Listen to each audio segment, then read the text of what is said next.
Good evening. Meeting called to order. Today is August 18th, 2026. It is 6 p.m. We do have a quorum present for tonight. If you're watching at Facebook Live or YouTube, to my right, that'll be your left, or your screen is Mr. Julius Buckley. Next to him would be Mr. Roscoe Ward. Next to him would be Mr. Brent Mack Waters, Mr. Lee Tipton, our city manager, yours truly, and I have Mr. Charles Williams, our city attorney, Ms. Rachel Hall, and Dr. Tanya Clark. We're going to ask Pastor Tommy Roberts to come tonight and give us our prayer. And once we finish our prayer, I'm going to ask Mr. Brent Mack Waters to lead us in our pledges. Amen. Thank you, Mayor Lee and Council. Appreciate this privilege to be able to invite the presence of the Lord here. Father, we just humble ourselves before you tonight as we gather for the City Council meeting.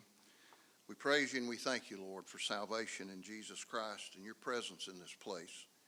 Lord, we thank you for our mayor, our city manager, our city attorney, our city staff, and all of our council members, Lord, that give of themselves for the well-being and successful operation of our city.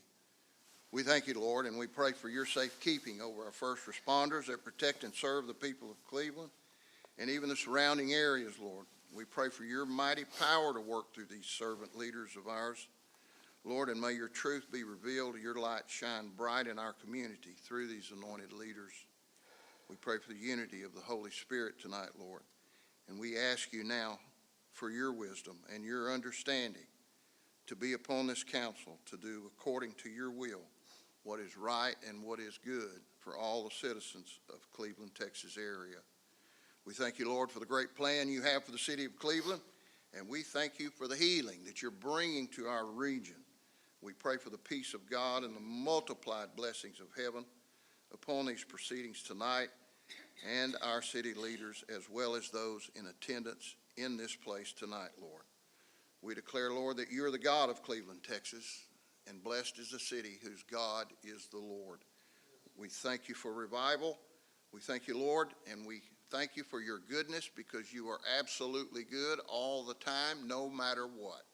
In the mighty name of Jesus, we praise you and thank you. Amen.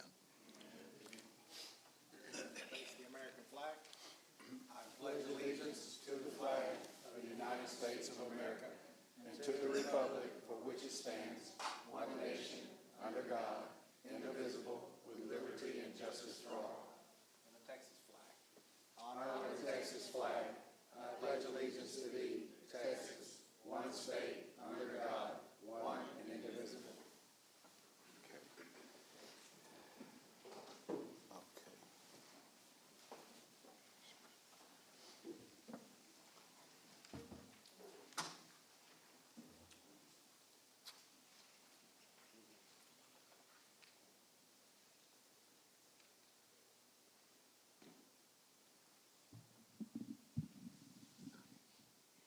Okay, it's that time of the month that we recognize our service awards.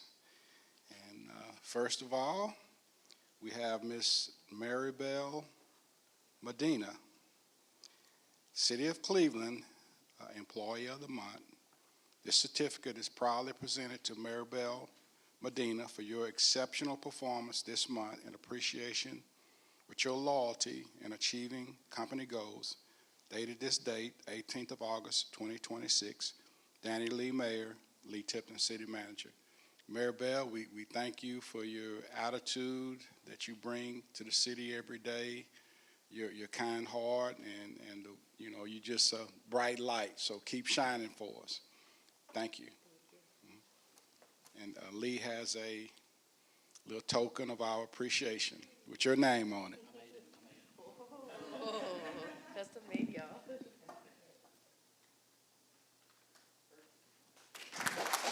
Thank you.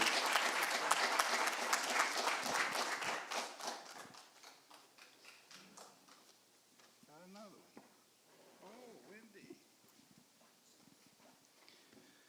Okay, Miss Wendy McNair.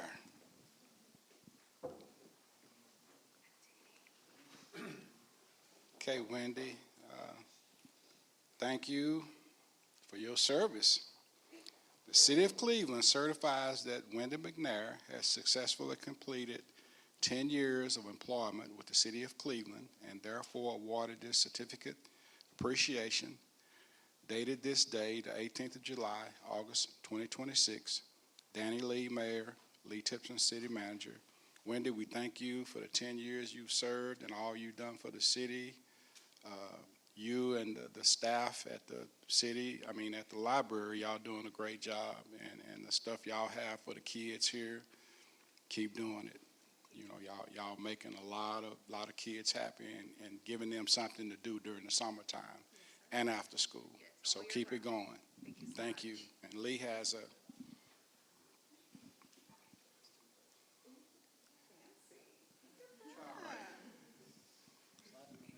okay, come on, let's come.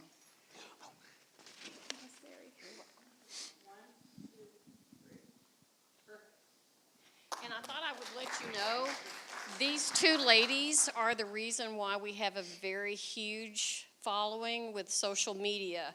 They're the ones that do it all. They come up with the ideas. They scope out other libraries. Maribel edits all of them as she films those. So that they make the library look good on social media. They make the library look good and they make the city look good. So keep doing it.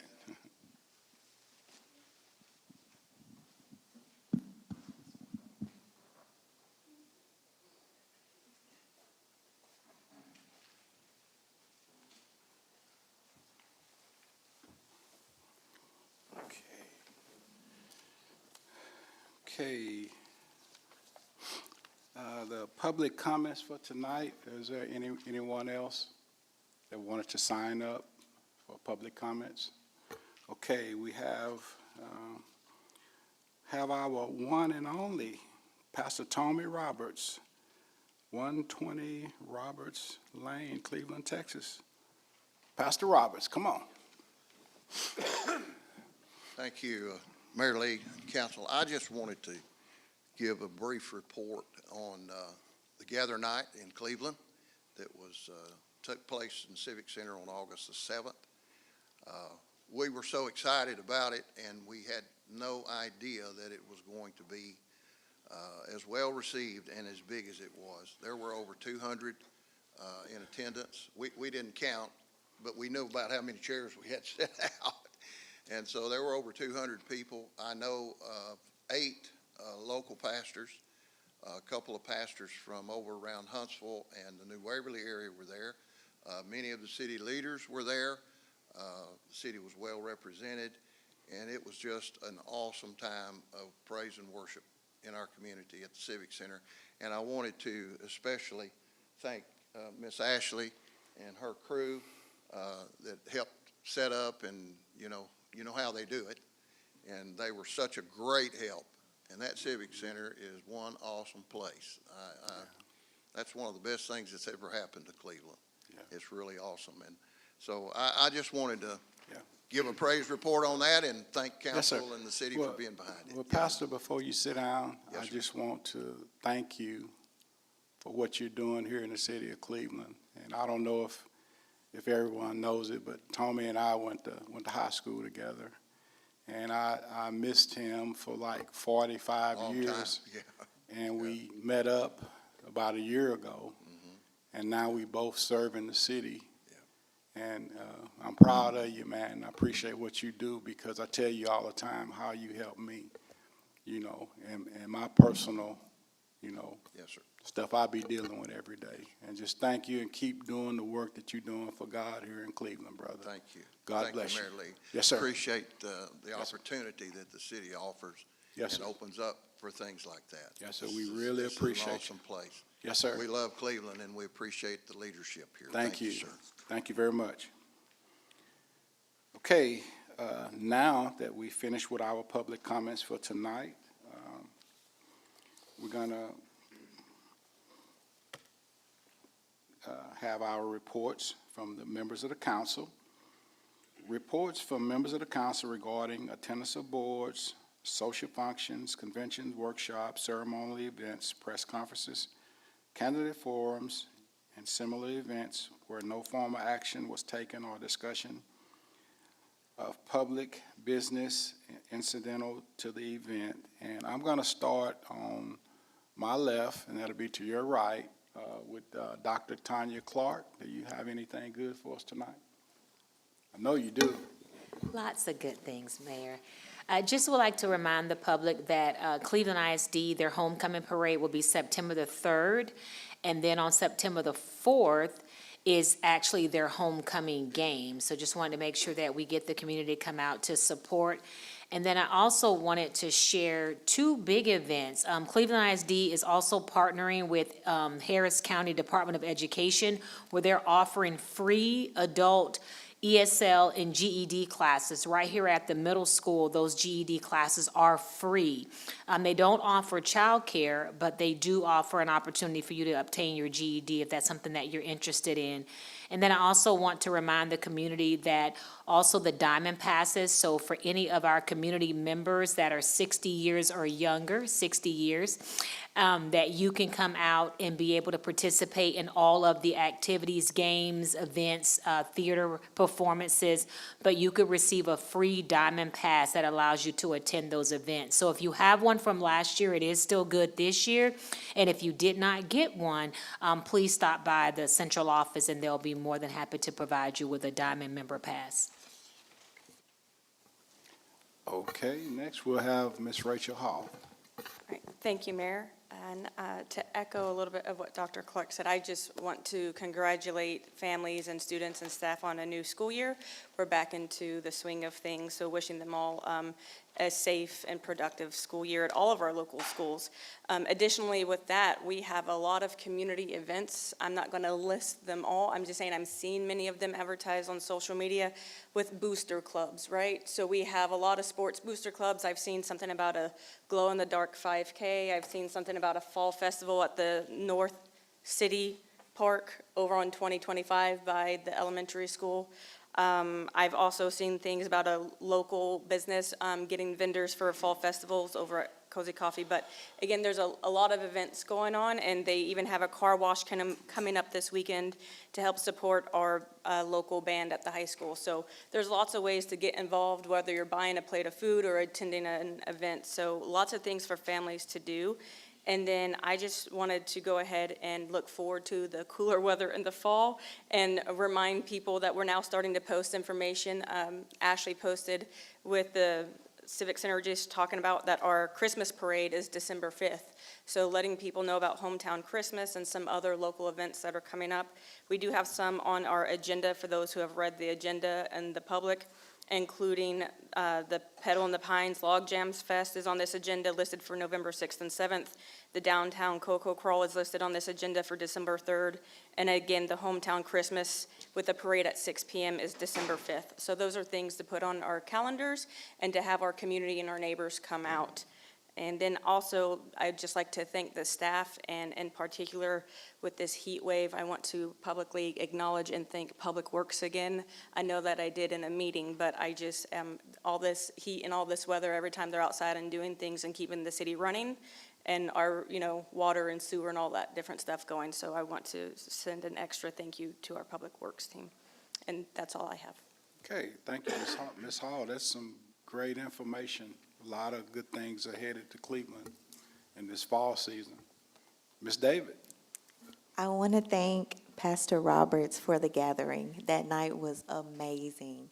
My prayer partner and I, Mr. Brett, we had a good night of worship, and your prayer partners are awesome. So thank you so much. It was a really good night. Okay, Mr. Mac Waters. Yeah, I just want to say that, the gather night that they put on, it was very well attended, very well received from the public. So for a first time out trying that, I thought it went fantastic.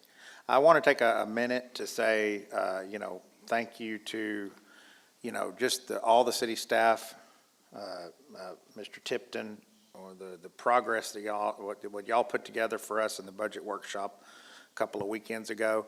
I just have to say it for the public. It was you've got a group up here that takes their job thinking of the end in mind, meaning they are thinking about how to best serve this city with the resources that we have. So much thought went into how we make each department better. So a lot of work went into that, so I want to say thank you to you and the staff for all that. It just helps us as a council and as a team, tackle the budget for all the needs of the city, so thank y'all. Mr. Warwick. I'm just gonna say thank you to everyone for all you do, and I'm gonna piggyback off of everybody that has already spoken, and then when Buckley, when he speak as well. But thank y'all for everything. Thank you. Mr. Buckley. Well, I had to miss the budget workshops out of work, but I heard a lot of great things, and then, of course, I got the binder of all the information, so thank y'all for everything y'all did do and prepared for us to have. But I just want to say thank you to city staff, first responders, and everybody. Y'all are doing a great job. Keep drinking water and stay cool. It's hot, I know. Okay, Mr. Tipton, you have anything for us tonight? Okay, well, I'm just going to kind of piggyback on the previous comments, and as I state all the time when I see the city staff, you know how much I appreciate the job that you're doing every day for us. And but tonight I want to single out our Public Works, Roger Brooks and Robert. A couple of months ago, we went through a period of, I think in about 30 days, we probably had about 15 days of rain. It was raining every other day, and we were getting all these complaints about the high grass and about the mowing and about the cemeteries, and it was a punch that they had to take, and when they take a punch, I take a punch. We took the punch, but fast forward, now we've got, hot every day, no rain. All the cemeteries look good. All the mowing is caught up with. And I just thank you guys. And I just remind all the ones that work outside to stay hydrated because it is dangerously hot. So stay hydrated. But Roger, once again, I just want to let you know, man. I know you had a hard time a couple of months ago, and it wasn't really your fault. It was Mother Nature. It was the weather. And, the people out in the public, they don't understand if it rains one day, it takes like 3 days for our equipment, where our equipment can mow. And we have such of a wide area, that we're responsible to keep mowed, we can get behind. But as I said, we all caught up today. I did a ride around town, me and the missus, and everything looks outstanding. So keep it up. And that's all I have for this month, and we're going to move on to our public hearing. It is, public hearing will be open at 6:20. Okay, conduct a public hearing to consider adoption of city water and wastewater impact fees as authorized by Texas Local Government Code, Chapter 395. The proposed impact fee per service unit is $1,919 for water and $1,586 for wastewater, for a total impact fee of $3,505 per service unit. Any member of the public has the right to appear at this hearing, and present evidence for or against the plan and proposed fee. Blake, you want to state your name and? Yes, sir. Okay. My name is Blake Behringer with Blau Engineering. We're the engineer that conducted this impact fee study. We're also here to give any information that might be inquired about tonight as a result of this public hearing. As you just stated, this public hearing is a necessary part of adopting the impact fee in accordance with Chapter 395. So we'll open it up at this time to any public comments, questions, or concerns, and give everybody their time to speak, and then we'll take action during the regular agenda on the actual adoption. Okay, public hearing is now open for any comments, question. We have our city engineer, Mr. Blake Barringer, is here to answer any questions, concerns for the public hearing. Blake, can you explain the purpose of the impact fee? Please. Yes, sir. So an impact fee is a one-time fee charged to incoming development to assist the city in funding capital improvements as a result of the growth within the city to help balance the cost of the necessary improvements as those developments come in. Mayor? Yes, ma'am?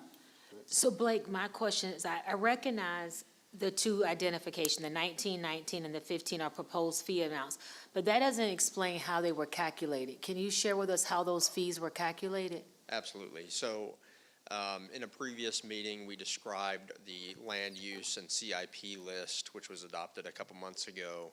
And in that aspect of this impact fee study, we established what the projected SU growth would be, or the service unit growth based on equivalency of a single-family connection based on the land use growth model over the 10-year period, as well as myself and city staff and the committee worked together to develop a CIP list, capital improvements plan of necessary projects, water and sewer related, that would be necessary to also accommodate the growth within Cleveland. So you have a CIP cost for water and sewer to the tune of, let me find that exact page in the report.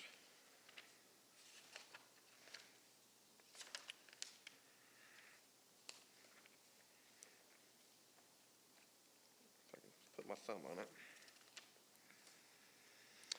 So the water projects, the capital improvement plan, the total projects were $30,506,589. The sewer projects were $25,217,706.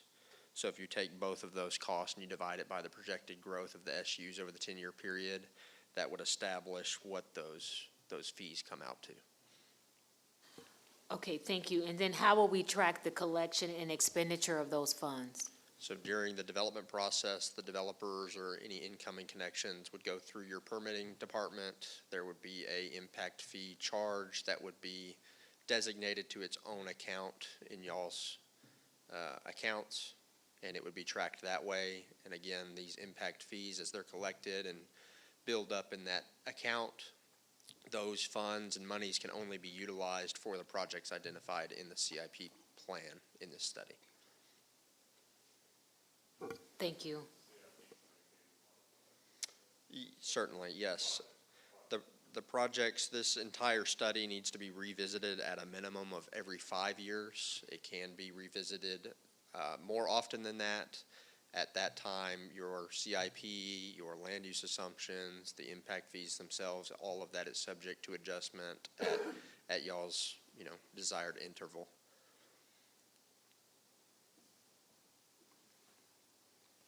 Okay, do I have any other questions or comments? Okay, going once, going twice. Hearing will be closed at 6:25. Thank you, Blake. Okay, now we're going to move forward to our consent agenda. The items listed on the consent agenda are considered routine matters and will be approved by one motion of the City Council. A council member may request that any item be removed from the consent agenda for separate discussion and consideration. So, with that being said, everyone have had their agendas for a few days. Mayor, I ask we table Mayor. item 2. Go ahead. I ask that we table item 2 till next month. Just C, item 2C, Okay, you want to, and then I make a motion, we approve consent agenda. Okay, Dr. Clark, did you have? Yes. Okay. Mayor, I would like to ask that we remove item 4 for separate consideration. Okay. Okay, we're gonna remove item 4. Okay, Julius, you wanna go with that motion again? I'd like to make a motion that we approve consent agenda 2A and B, 3, 5, and 6, and then table item 2C to next month, and then pull item 4 to deliberate about. Okay, I have a motion by Mr. Buckley. Second. Okay, I have a second by Mr. Mac Waters. Any discussion? Okay, I have a motion and I have a second. All in favor? Okay, motion carries 7-0. Okay, now we're gonna go item 4? Yeah, now we're gonna go back to item 4. Approval for staff to move forward with the replacement of 2 mixer at wastewater treatment plants. Mr. Roger Brooks, our Public Works Director. Go ahead, Mr. Brooks. Mayor, Council, I'm here to answer any questions that you have concerning question 4. Yes, sir, thank you. Before we take action, I just have a few questions for, regarding the replacement of those 2 water waste treatment mixers. So I guess when I was looking at it, I just kind of want to know what vendor is the staff recommending, and what's the total cost of both of the mixers? And then what does that include? Is that like installation, freight charges? So the staff decided to go with Hahn Equipment. The equipment, I know it looks like it's 2 mixers on here, but the equipment, one got burned up, so the insurance is paying for one other, and this one is just for a single mixer at the plant. These mixers are used to mix the suspended solids in the aeration basin from keeping it from collecting at the bottom of the basin. It keeps it suspended throughout the whole process of its treatment. We decided to go with Hahn Equipment. They are reliable in their service. They respond to our needs as quick as possible, and they are reliable. The service is pretty good. Thank you, and I just wanted to ask, with us purchasing this new equipment, what warranty or expected use of life will we receive? What would that warranty look like? It is a 1-year warranty. It's only 1 year, okay. Yeah, 1-year warranty. Most of these equipments like this have 1-year warranty. Yes, sir. Now, if we see an issue with it in that time frame, they'll come out and Yes, sir. replace it for free, or the labor for free, or whatever it might be. Thank you very much. Mayor, that addresses all You're of my welcome. questions. Make a motion, we approve item 4. Okay, I have a motion by Mr. Buckley, a second by Mr. Ward. Any other questions? Okay, all those in favor? Okay, motion carries 7-0. Okay, now we're going to move on to our discussion, consideration, and possible action on our regular agenda. Item number 7, service provider contract with CASA. That'll be CASA. Miss Juanita? Yes, sir, that's CASA out of Liberty and Chamber of Counties. I do have Mr. Glenn and Ms. Lynette Croft. They're going to speak on it.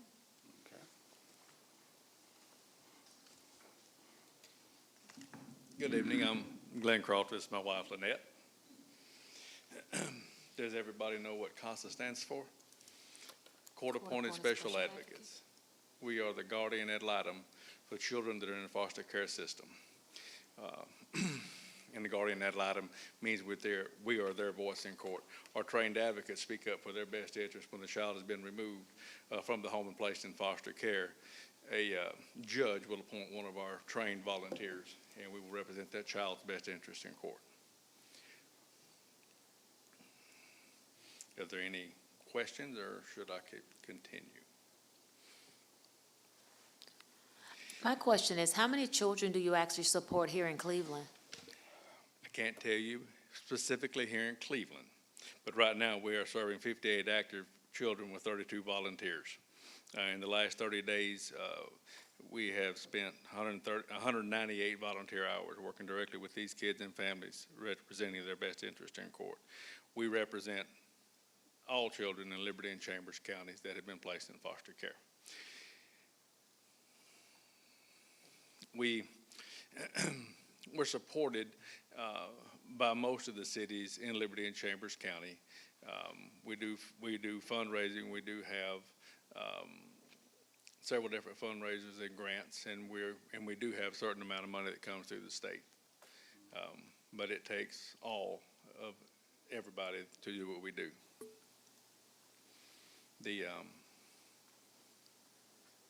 I would say that if my wife and I have been involved with CASA since 2009, either as a volunteer advocate or serving on the board. Currently, we're both on the board. The amount of children that we have touched over the last, since 2009, I don't have that number in front of me, but it's a lot. And it takes a lot of people to do what we do. Not only do we do that, but we do offer trauma care. We have programs that offer trauma care, fostering futures, and collaborative family engagement, where in the collaborative family engagement, they ensure that each child in foster care has an opportunity for lifelong connections. So we're going, some of these children will age out, like in the Fostering Futures program. Whenever they age out of the system, we have built in things for them to have been connected with community members to support them on into life, where a lot of these children don't have that. And you said you had similar service provider contracts with other cities in the county? Yes, sir. Which cities? We did have one with Dayton. We do have one with Mont Bellevue. And I think in Anahuac, in Chambers County.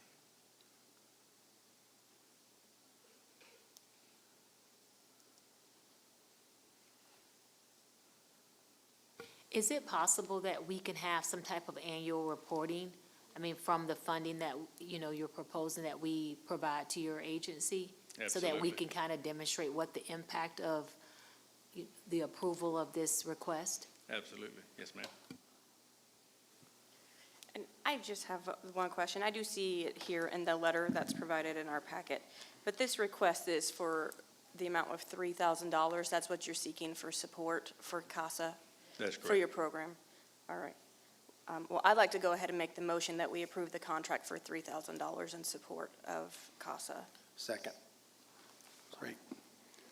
Okay, I have a motion by Ms. Hall. I have a second by Mr. Mack Waters. Are there any other questions? Okay, all those in favor?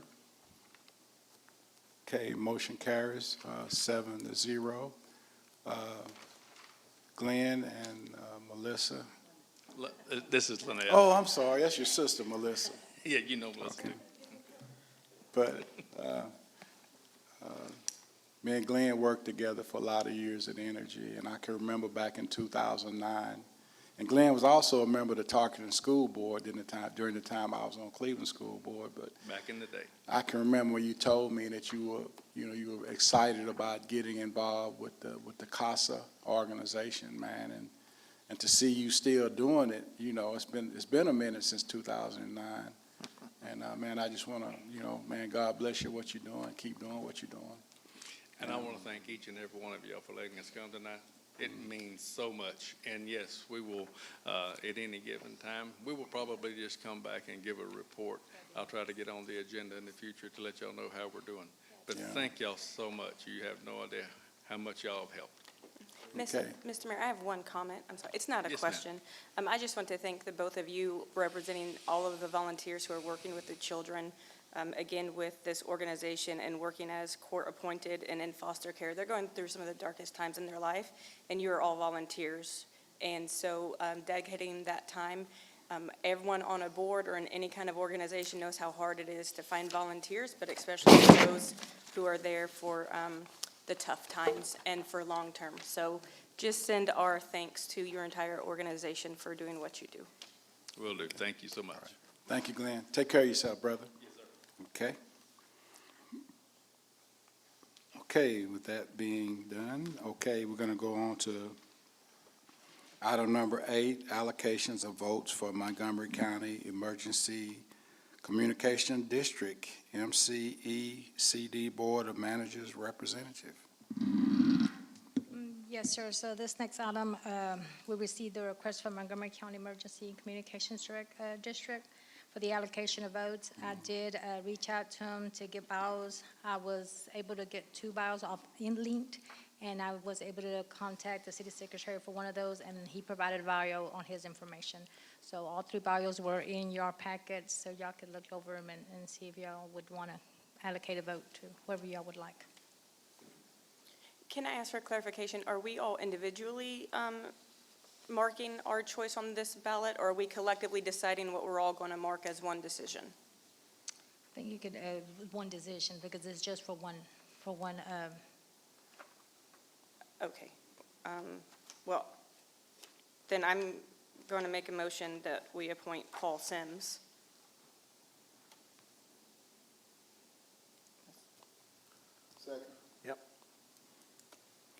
Okay, I have a motion by Ms.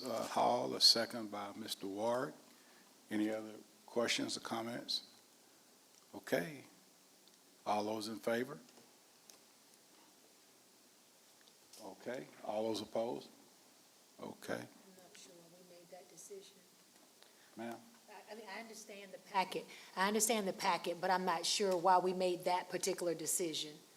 It was just the name that was put up. I mean, is there a reason that we're going along with this person, or we just we raised our hand because it was the nomination? Because what makes this gentleman any better than anyone else? I guess, to me, I think that should be a conversation as to why we chose this particular individual, because I don't know any of these candidates. So I think that should be something that we may discuss, because that's one person's representation of who they chose. Yeah. Well, Dr. Clark, in the past, on these type of deals, we'll Yes, sir. get like a bio for each candidate, and most of the time, we really don't, the only information we really have is to, by the bio that we receive, and some of them don't even send us a bio. Yes, sir. Well, that wasn't the choice I would have made. That's Yes, why I ma'am. voted against it. Yes, ma'am. But it's That's fine. fine. Yeah, but that's, and I think each city in Montgomery County gets a certain amount of votes. Okay, so in the past,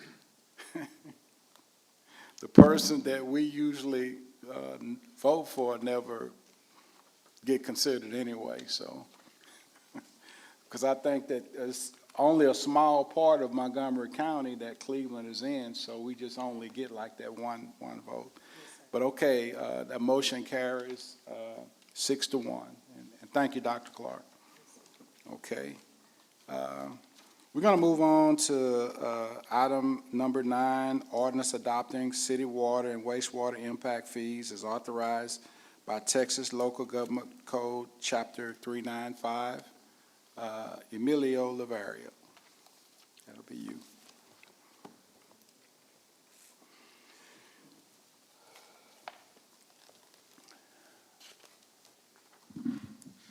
Thank you, Mayor and Council. As Blake described during the public hearing, this is the final step in the process for the city to implement the proposed impact fees and begin assessing those on development. So in order to accomplish our goals in terms of water and sewer infrastructure, staff is happy to answer any questions, but this all comes on the heels of a lot of process, a lot of meetings, advisory group input, feedback from the Citizen Impact Advisory Committee, which is appointed and required to consist of real estate professionals, and that's a lot of who represented that committee. So there's a lot of technical expertise that went into crafting these fees and these recommendations to y'all. So I probably won't be able to answer what you have, but that's why we have Blake here, as this is a lot of technical information. I do have a couple of questions that I Okay. did hear from some residents. And I know this has been discussed in the process, but again, as people might not have been at a public hearing or et cetera. So the first one is, are these fees reasonable in comparison to other cities similar to our size? Not just neighboring cities, because, but our size and demographics and all of the things specific to Cleveland. Yes, short answer, yes. The staff and the committee, we worked really hard to narrow down this fee to maintain it as palatable as possible, given Cleveland's growth patterns, its constituents, the projected types of developments we're getting. So yes, we think it's appropriately sized, and to give some information of how we stand in the surrounding area. We're the lowest impact fee in the immediate surrounding area. Other major cities double, if not triple, this impact fee, some even more than that. So. And I believe I recall a few months back where there's a slide where you gave us the specific cities and the breakdown, and I'm not looking at that right now. Again, I'm just kind of relaying some questions here. So what specific one or two cities, maybe not exactly comparable in size and demographics to Cleveland, but what other local cities in our greater Cleveland area, Liberty County, East Montgomery County, are assessing these types of fees as well? Yes, absolutely. So I do have that sheet directly in front of me. It's part of the impact fee study. So I'll go through a couple in the close proximity, one being Dayton.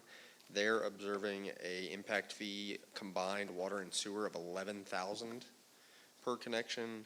Porter Sud, utility district just south of here, is water only for $2,400. Magnolia is $7,400. Fulshire, $6,000. Tomball, $14,000.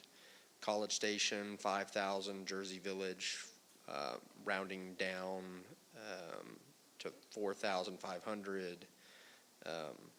So that's a handful. There's many more, but and we're coming in substantially lower than those. So our closest in that list that you provided, and I do know, again, I know if we went back and did public records or saw some of the prior public hearings that this was provided and presented, but essentially, the closest on our Highway 5969 route is, well, Dayton and the Liberty County, though they're not on the highway, and Porter. But those are the only more immediate cities in the immediate general area. Yes. And so this is the final question that I had someone in the community ask. They said, would taking on these fees make the city of Cleveland less desirable for business development, especially if we might have competing cities such as Splendora and Shepherd who are not providing or assessing those fees? So in short, would this fee make the city less desirable for the business development? Would they go around us instead of build with us? I think that's a question that I can't give you a definitive answer to. I think it's pretty objective, and depending on who you're talking to, whether it's a large playing developer, I think most large developers don't bat an eye at this, as they are developing in growing cities similar to Cleveland, but they just acknowledge that these are necessary tools for the city to implement to accommodate the growth that's coming without putting this financial burden on its existing taxpayers and constituents. So a lot of them know how to massage them into their pro forma. Some of the smaller developers may have a little bit less of an appetite for this impact fee. I will say, though, and I've said this before, that this is strictly a tool on your tool belt. In no way, shape, or form do you have to exercise an impact fee.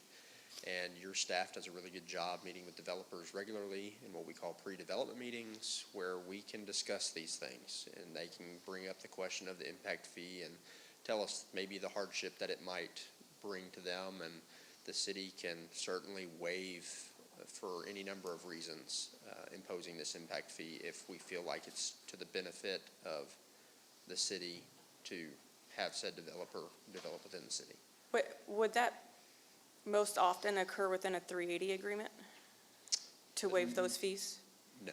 No, so it can, so I guess, you know, when you say that, so if someone, a major developer came and said, we want to bring major development and we want to bring jobs, so we don't want to pay these fees, that we want an incentive, whatever you want to call it, right?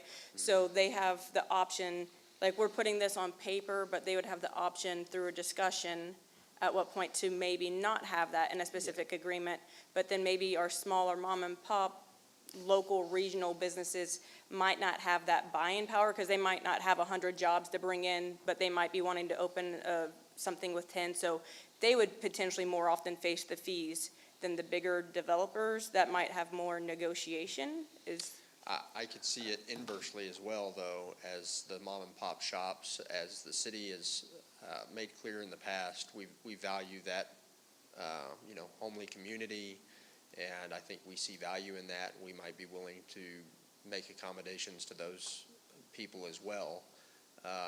And just to separate the two, the 380 agreement is another aspect of a tool, but completely separate from this. It's a similar tool, but not exactly so the this same would be an ordinance on, on its own.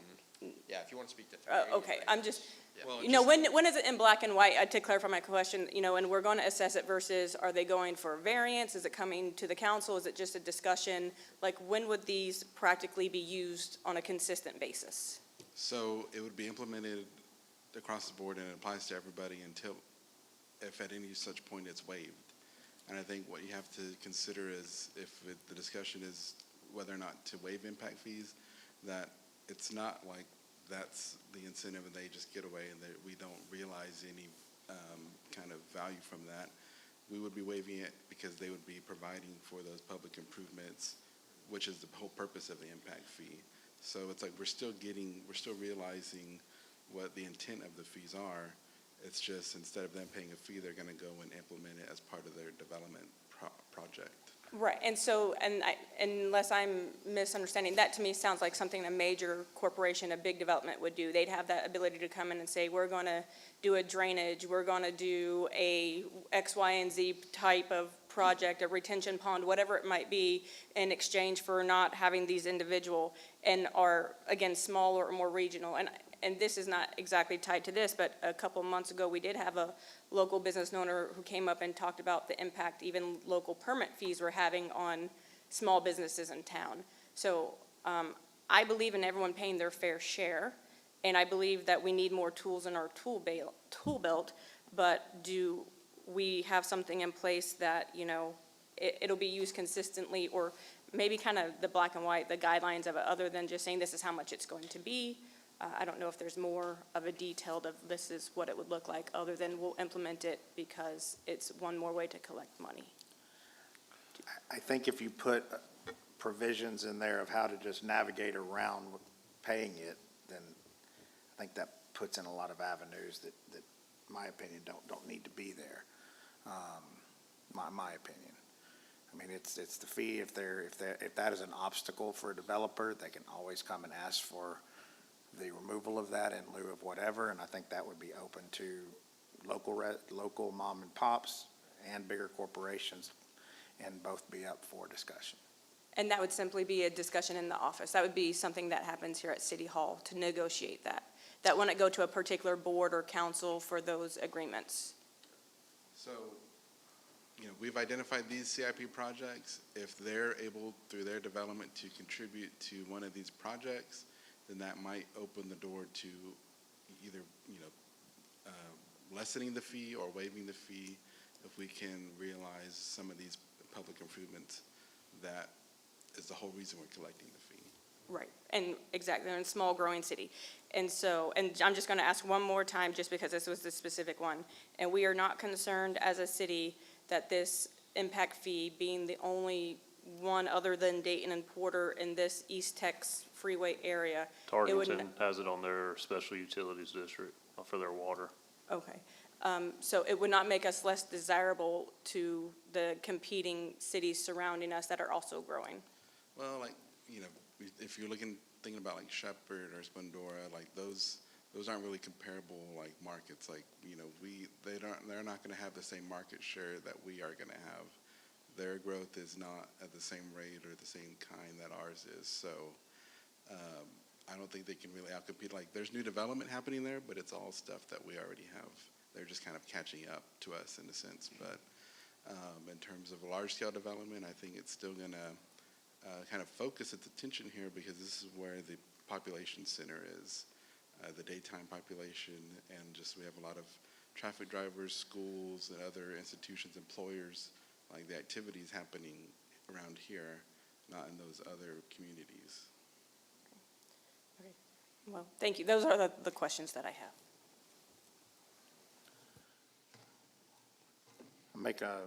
Any other discussion? Make a motion, we approve the ordinance adopting the city water and wastewater impact fees. Second. I have a motion by Mr. McWaters, a second by Mr. Buckley. Any other questions or discussion? Okay, all those in favor? Okay, motion carries 7-0. Thank you. Thank you, Blake and Emilio. Okay. Okay, be 10. Okay. First reading of resolution approving proposed 26-27 fiscal year budget and projects of the EDC.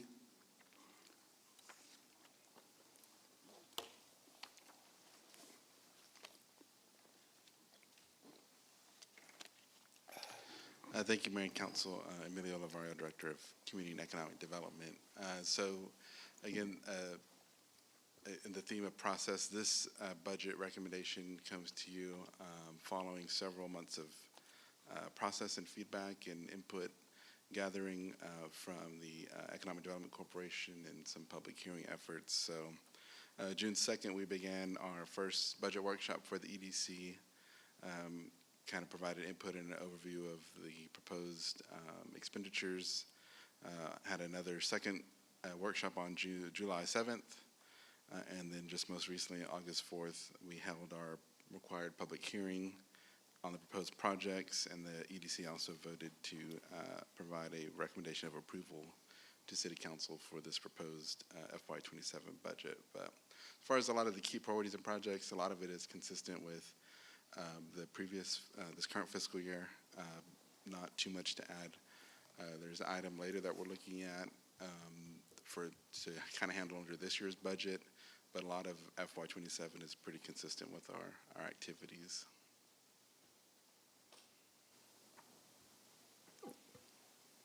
I do have a couple of questions here.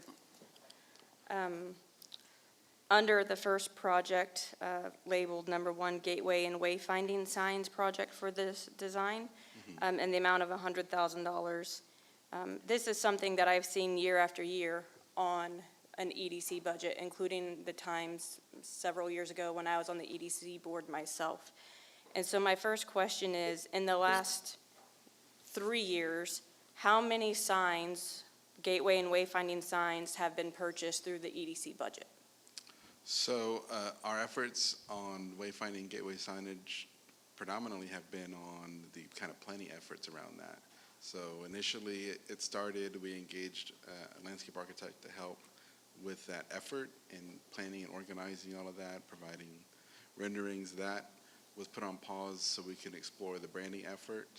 And whenever that was finalized, that consultant did finalize the gateway and wayfinding master plan, and that's adopted and that's on the city's website. We've engaged that same architect in terms of implementing phase 1 of that, and I think we had a meeting probably in, I think, the June meeting, where they provided a lengthy presentation on that phase 1. And then at the August meeting, I provided an update that, there were some complexities, some issues with some of the intersections, how they're arranged with TxDOT and the wiring. And so I talked with Lee, and staff's kind of direction on this was that we were going to just proceed with the conventional intersections. And so we still are doing that, and I think we'll probably stand to utilize a lot of the funding that was allocated and earmarked within this current fiscal year if we can get those signs made and put up. And so that's phase 1, will be key overhead intersections, and then we look at phase 2. We'll bring the consultant back to explore that whether that is more directional, like kind of to key areas of interest, points of interest, civic center, schools, sports, municipal park, those kind of directional signages, whether it's advanced intersection for some of those more prominent intersections. And we have a whole signage system, and so this is going to be a recurring year after year project on the budget until we can fully implement and realize that plan. And if I can just say for historical reference, when this first got put on the EDC's kind of radar as a project, the focus was, we were looking a lot at the big gateway signs as you come into the city. Well, when we got into the full rebranding effort, that kind of pivoted to the more, okay, how do we take the branding and get it implemented throughout the city? So the meeting in June, we got a full realization of what that looks like in a staged effort. So the monies here, it's like Emilio said, are going to be kind of ongoing because you're not going to be able to tackle all of the city in 1 year. Right. I understand, and I remember those conversations because I remember being on the board or board members, some of went and traveled to other cities to see their gateway signs and say, hey, we like this design, and there was discussion there. So I understand where you're coming from. What was the cost of the master plan for the sign that we're referring to for phase one, the total cost of a master plan for it? I can research that. We engaged architects before I came on board as staff, and so I don't recall that specific amount. Okay, and that's reasonable. And like I said in the last 3 years, but I do know that I mean, because I am confident about the last 3 years, and I think it's several years before that, discussions have been continuing. I think that the prior boards used to call it, kicking the can down the road or something. So then my next question is, well, in that conversation a few years back, it was, well, we have the money for the signs, but we don't know exactly where to put them because our city limits could change. So we might not want a gateway sign right here that says, welcome to the city of Cleveland, because of our ETJ, our city limits might have a little bit of a change, and so there was a discussion about why maybe that project couldn't move forward at that time. So now we're looking at $100,000 again this year in this budget, and you're talking about overhead signs like on streets, like main intersections and things. And so what's the cost of one sign for a street?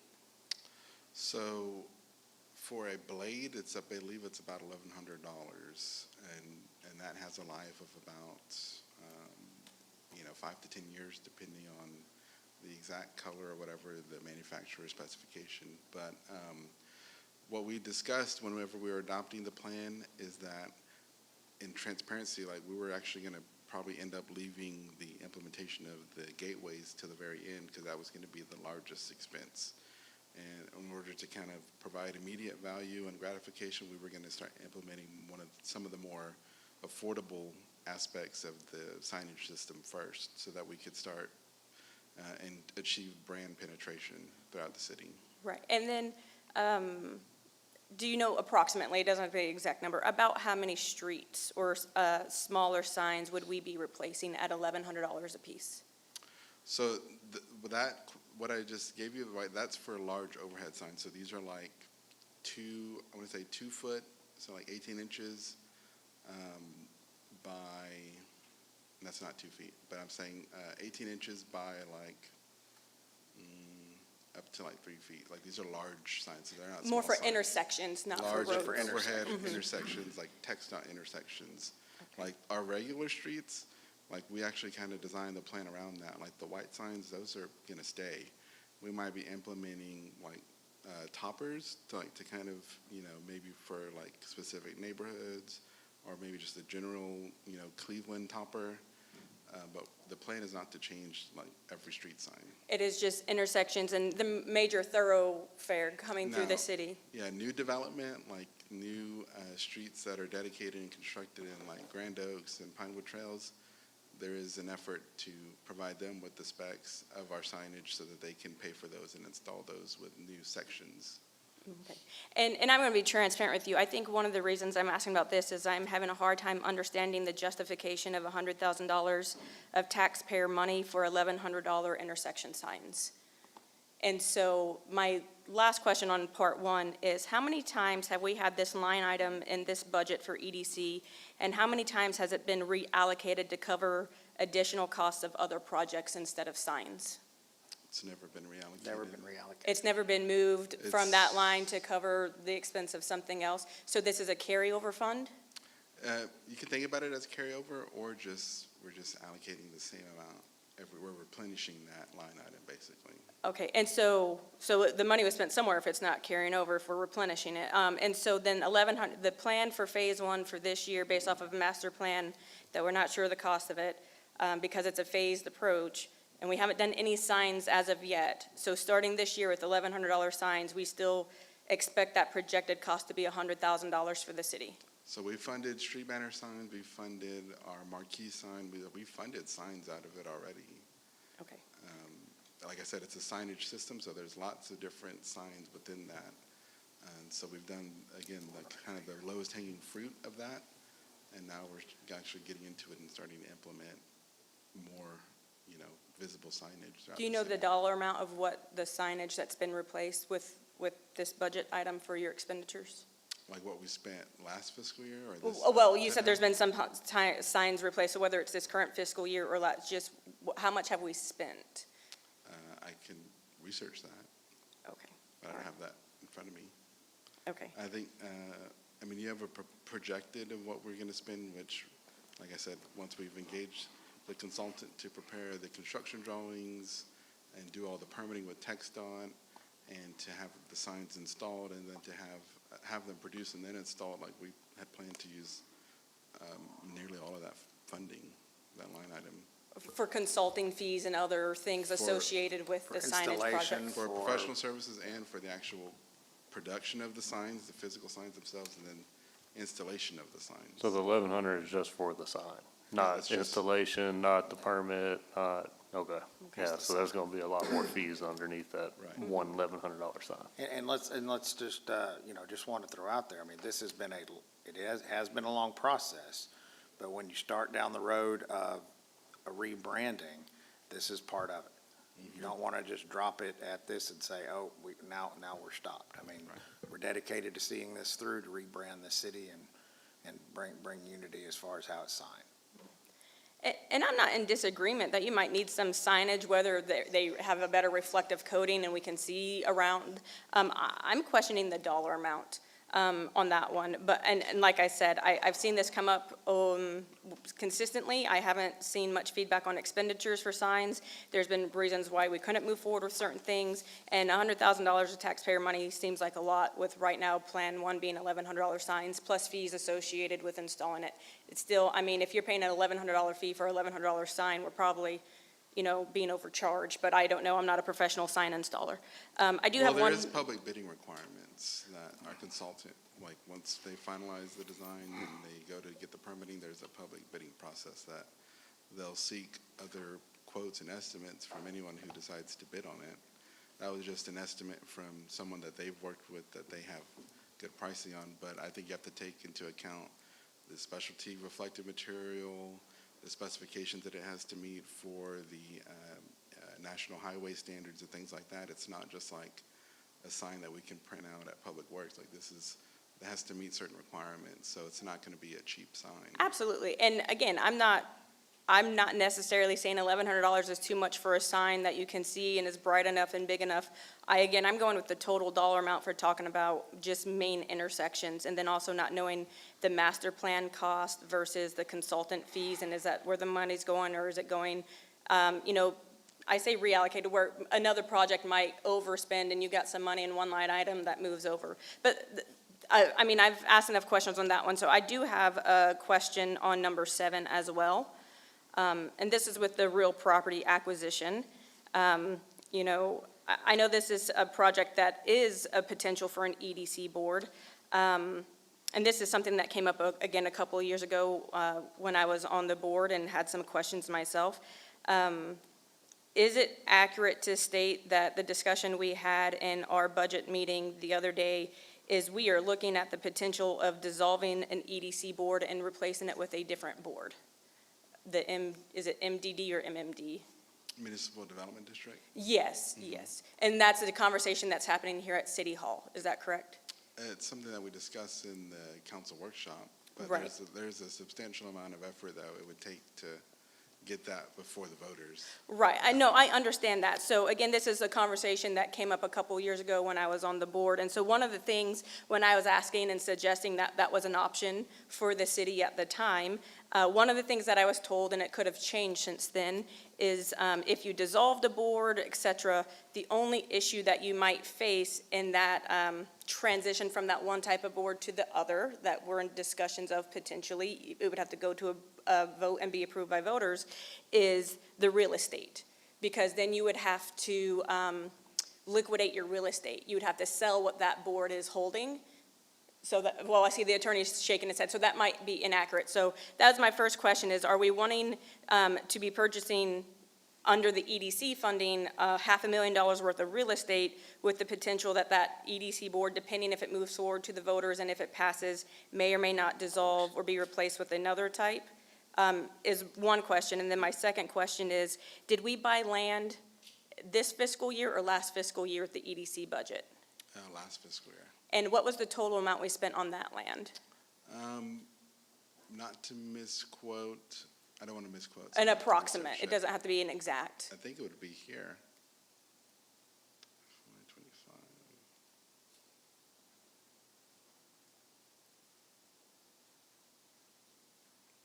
No, the column's not on here.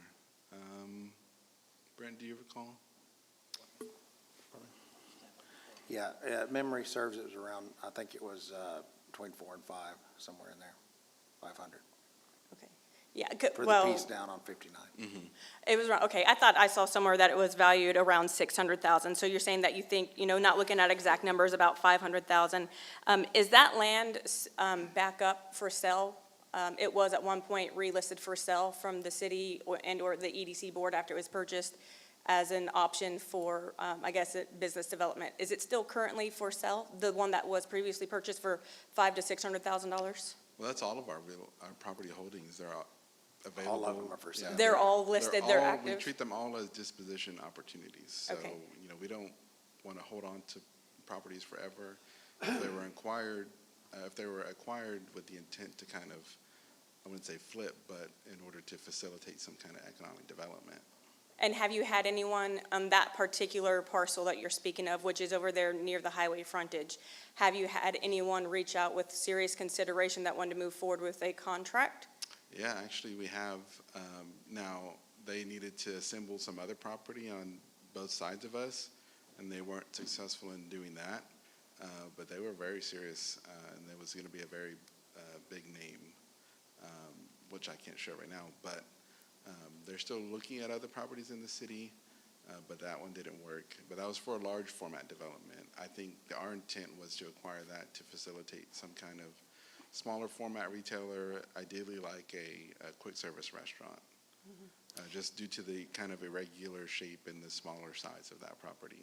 And that property that was previously acquired with similar pricing to this one, was that purchased at the list price or at the appraisal price?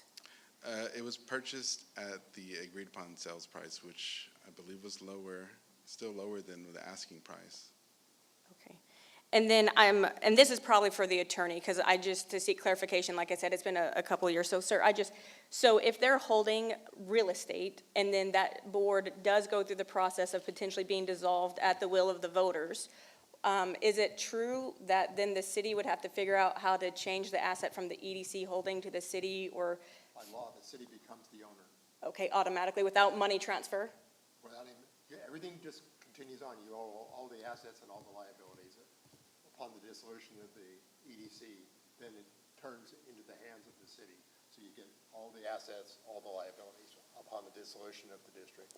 Without a cost associated to the city, because it's a city EDC, so we're not out of money for that process to happen from the general fund? Only if they owe more than their assets are. I mean, you have to go through that analysis, assuming they had a huge amount of liabilities and very small assets, then you're in a loss position.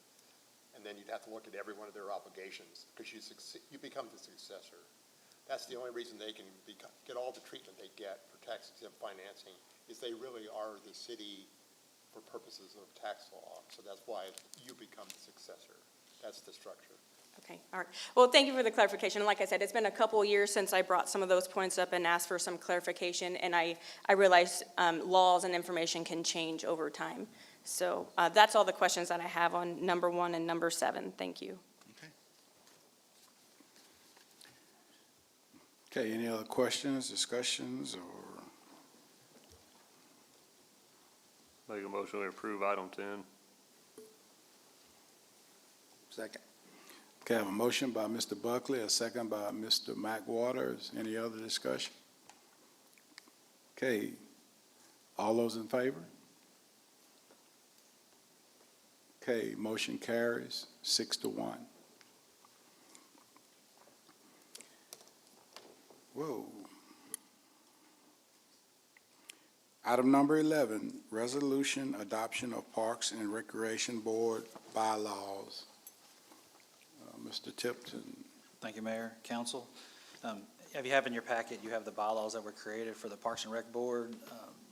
It coincides with our current ordinances that we have on file, as well as it adds a little bit more guidelines for the board as it goes. We were approached by a chair asking to maybe have some items put in place, which this obviously outlines that. If y'all have any questions on it, I'm more than welcome to throw them out there.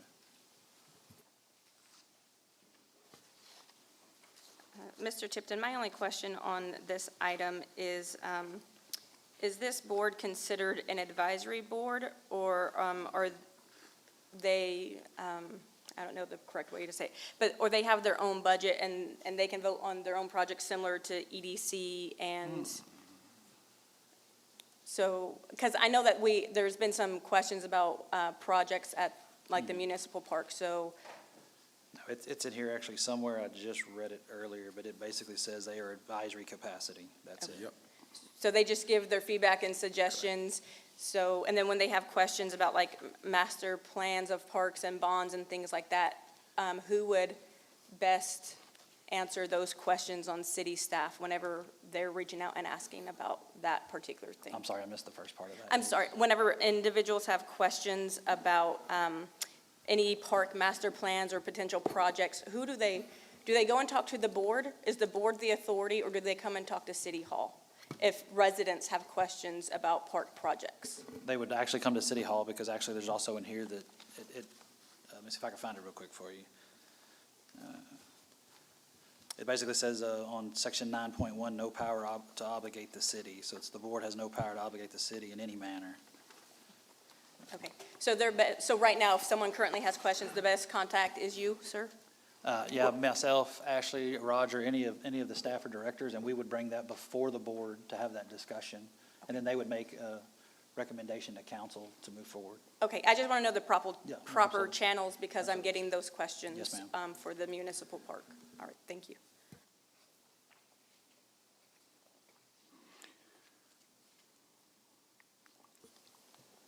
Make a motion, we approve the adoption of the Parks and Rec Board bylaws. Second. Okay, I have a motion by Mr. Mac Waters. I think Dr. Clark had the second. Okay, all those in favor? Okay, motion carries 7-0. Item number 12, resolution approving the Montgomery County Emergency Communication District bus budget for fiscal year 2026, 2027. Mr. Tipton. Yes, sir. Thank you, Mayor. In your packet, you'll see the proposed budget for the 911 hospital district, or excuse me, the emergency communications district. Y'all did this last year as well. Mr. Chip Van Steenberg showed up. He is not here today. Being a part of Montgomery County, y'all do have a vote into accepting that.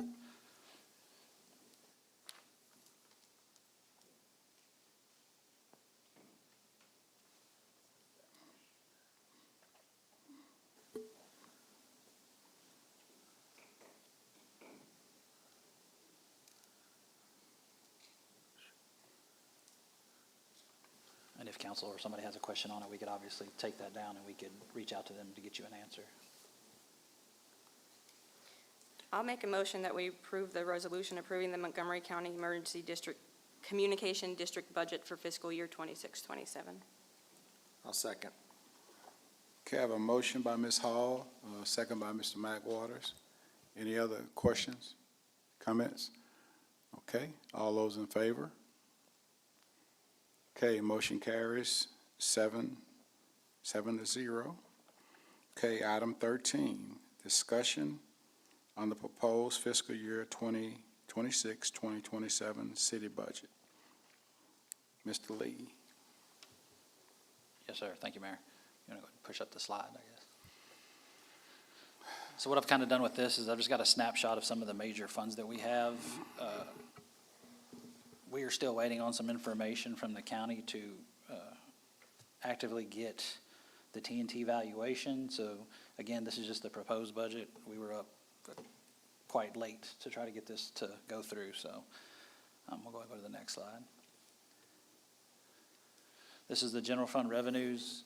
I want everybody to kind of take note to your far right. If it has the parentheses, that is a decrease. So last year, sales tax was projected to be around 6 million, which obviously you can tell that it was quite a shortfall of $659,000. Again, also with license and permitting, that obviously has a shortfall. Total down to the bottom, it was 163,000 short, and then the non-transferring of 373,000. We can go to the next. This is the expenditures for this year, so you have your 2027 proposed budget. At the far bottom, you're going to see that we are currently a shortfall of $436,000. To the far right, you will see that a lot of those parentheses are what myself and Financial Director Pam have went through with the directors. All of those are things that we had to go through and make some tough choices. We reduced a lot of things. I'll refer to the EDC. That 100,000 now is 75,000. So that's one of those hard choices we had to make. Okay, next one. This is the city's debt obligation, which the total is $2.379 for the year. It is slightly down from the current budget. As you can tell from the sheet, the water and sewer, that is the Amoresco, which is the meter readers that y'all purchased back. But that will be going up next year based off of their pay summary. So, and these are our fund balance reserves. Particular of interest, though, that we do have a healthy fund balance reserve. So the far left on your screen is the General Fund 100. Even with the $436,000 shortfall, if we utilized fund balance to essentially balance the budget, the remaining in there is a 7.2 million. And of course, we were required by policy to maintain a 25% reserve, which is the 3.2 you see at the bottom. So we still would have an excess of $4 million in our general fund reserve.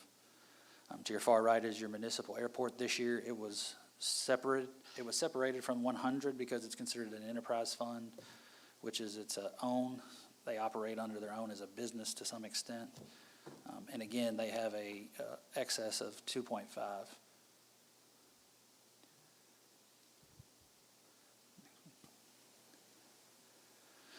This is your EDC and also the water and sewer funds. Again, down at the bottom, you can see the totals, cash balance, and the reserves. For 2027 proposed budget for the EDC, it's 1.3. But we do not have anything as far as an overage or under in that one at this current time. Moving to the water and sewer fund, we have an excess of the $396,000 that moves down. Now, we do take money from that fund, and it does have a transfer into the general fund, which we can do that by law. But again, they also have a excess of $2 million.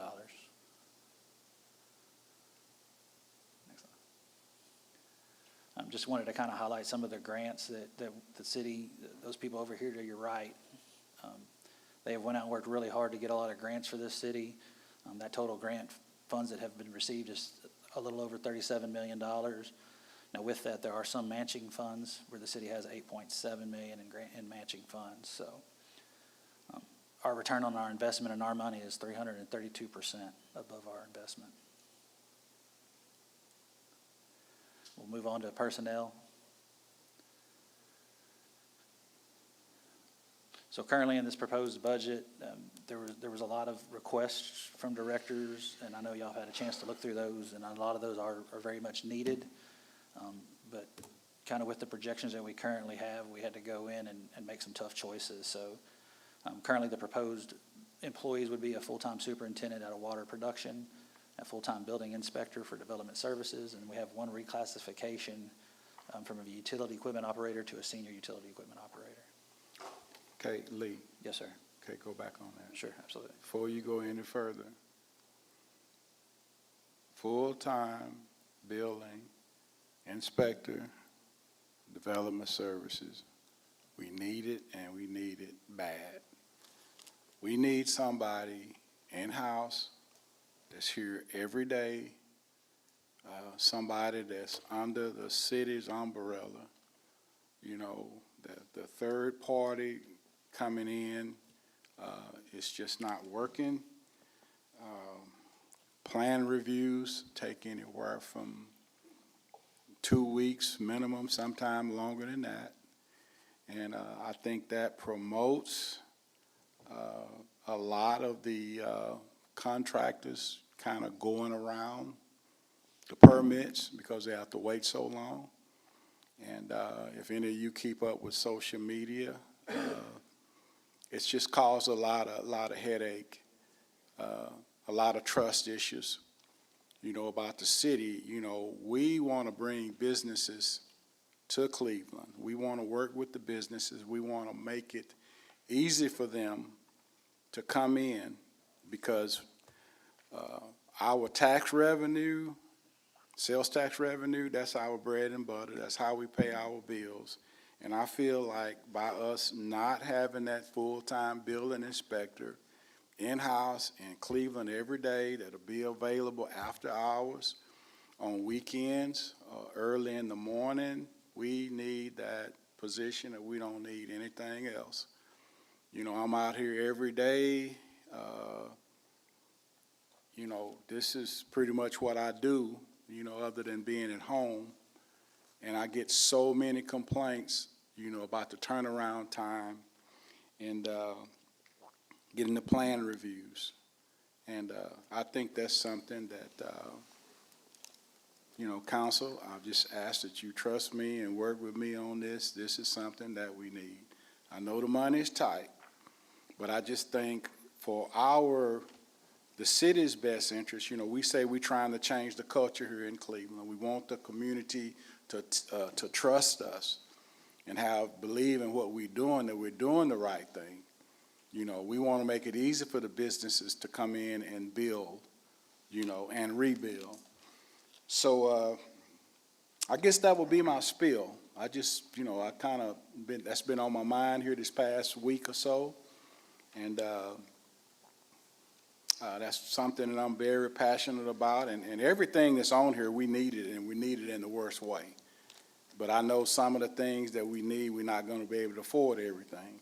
But that's one thing that I think that we really, really need, like yesterday, is somebody that's going to be here, somebody that's going to be under our umbrella, somebody that Lee can, have control over, and somebody that has the answer to City Hall.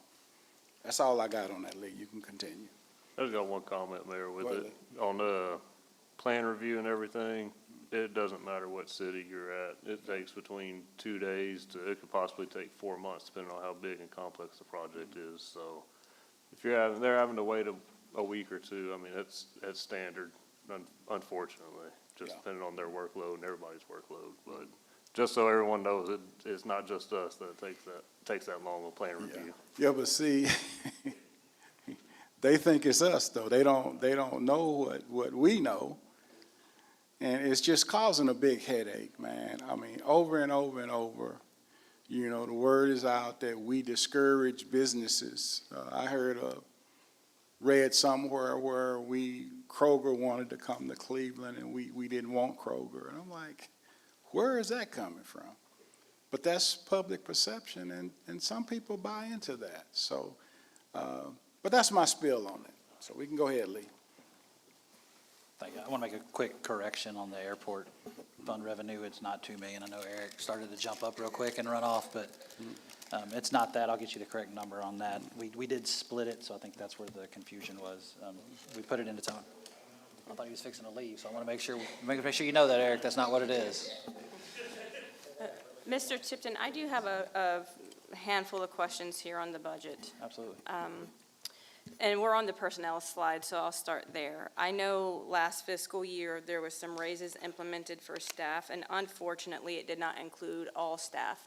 I believe there was 22 employees who did not receive a raise.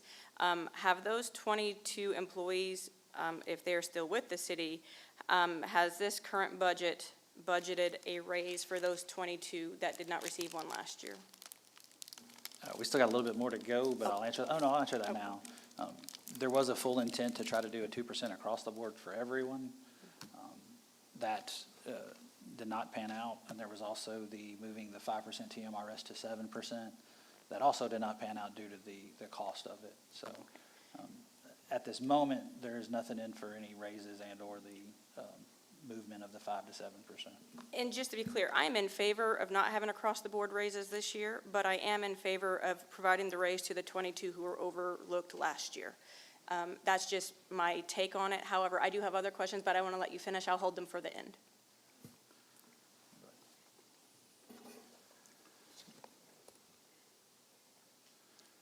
So some of the things that we did do this year, though, is we did fix the fire and police step scale. So as you can see this now, that I came from that realm, obviously, but a policeman should not be making no more than a corporal should not be making no more than a sergeant. Obviously, the higher you go, the more responsibility. So this fixes that for both fire and police. And then we also want to implement in the employee handbook, but obviously that'll be a discussion for September 1st. These are some of the stipends. We wanted to go in and correct that, clean that up, make it a little bit more transparent moving forward. So these are just some of the ones. I've got a couple slides, but this is the fire department one right in front of you. Police, telecommunicator. We have Public Works, and then the citywide approval bilingual employee. So these are some of the supplementals that we'll go into that we were able to look at and hopefully with council's input, approve those and move forward. I do want to let council know that we did start with a 32% increase in our medical insurance. We were able to reduce that to a 13% increase. We're going to introduce a new HMO plan. And it's called fixed employee contribution. So every year, us as a city will have a fixed rate that we pay out for each employee. So there's an HMO and a PPO plan. So the HMO is, the city will pay 100% for the employee, and then it's 85% for family, a spouse, or children. If they so wish to choose to go to the PPO plan, we would take whatever it is for the HMO for an employee, subtract that from what they would have to pay for the PPO, so that would be responsible for the employee now to pay that. With doing so and in adding the HMO plan, it did reduce our group insurance $165,000, so we were able to save a little bit there. I wanted to add kind of some lists here to let everyone know when we go through the budget, we really look at some things that it's not really non-discretionary, but it's things that's going to increase. So our property insurance increases electricity, natural gas. We have actually a separate line item for streetlights, gas, diesel, equipment maintenance, and vehicle repairs. So we look at those first. We make sure we stay in line with those, and if they have to increase, we increase them. Typically, we use anywhere between a 3 to 5% increase for all of those moving forward. We check the projected values of where we're at. Some of them we actually did reduce because they were projected more than what they should be. But this is kind of where we started in the budget moving forward, and that led us into the supplementals.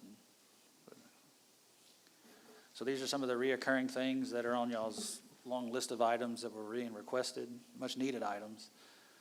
And as you kind of look through these are some, to me, felt that they are something that are necessary, that really, we increased operating and veterinarian expenses, preventative maintenance for our HVAC systems, the cardiac monitoring maintenance, the fire personnel cancer screening. Those are all things that were increased that we kind of have to fund. The elevator service contract for the fire department. lawnmower maintenance contract went up. We just recently negotiated a deal with Axon with the police for a 10-year contract. With that, it put everything all on one contract, but it only increased it by $7,800, which is pretty miraculous. Obviously communication is a big issue, so we wanted to try to put kind of a VERF program, which is a vehicle equipment replacement fund. That's something that we want to start working on this next budget. So that's kind of what the police handheld radios are. So he'll get $2,200 every year from this point forward to replace aging equipment, radios. And then, of course, the preventative maintenance for the East and West water treatment plant. Some of the one-time purchases that we went through and looked at are on your screen. The ARFF kit is actually going to be paid out of the airport fund reserves, and I believe they've already started on that. Currently, out of this list, the 2 police package vehicles with equipment, they do come out of the fund reserve. That's something I think we really need to move away from, because again, if you have surplus, you want it to go to your general fund for kind of a rainy day fund. We don't want to continually use that fund every year and continually drop that. So funding it this year would probably be moving forward. We're going to try to fix that in the next year, 28 budget, and try to remove that out so we don't always have a reoccurring expense coming out of our fund balance, or fund reserve, excuse me. And again, this year I'll use, since Pam's not here, if she's watching, thank you. But I do want to give a special thank you because the men and women over here to this side, they sometimes have to deal with a lot of things that are going on. And I know myself harping on them about, watching their overtime or being more efficient. It all comes down to that the men and women over there having to work with the budget that we give them. And even with these cuts, I've not heard, at least maybe not behind my back, I don't know. But at least I haven't heard any complaints at this time. But again, I wanted to put this slideshow in here to explain that, I truly am thankful for the council, and I'm truly thankful for the directors and employees that we have here and work here. And, I know we're all working with a limited budget, but I think they keep high hopes. And, like the mayor's always said, we're looking for that one home run. It's Emilio, it's on you. But again, to make something serious in the matter, I appreciate everybody, and if anybody has any questions, we can move forward. I do have questions, but I don't know if anyone else wanted to ask theirs before I got started. Okay, so the first question, I'm going to go back to our health care cost, which across the board in the nation, that's an increase. My question with this moving to the HMO, where the city would provide a flat rate, that's similar to what school districts do, I believe, and then you buy up from there. My concern is when moving from, do we currently have a PPO? Is that what we're currently providing?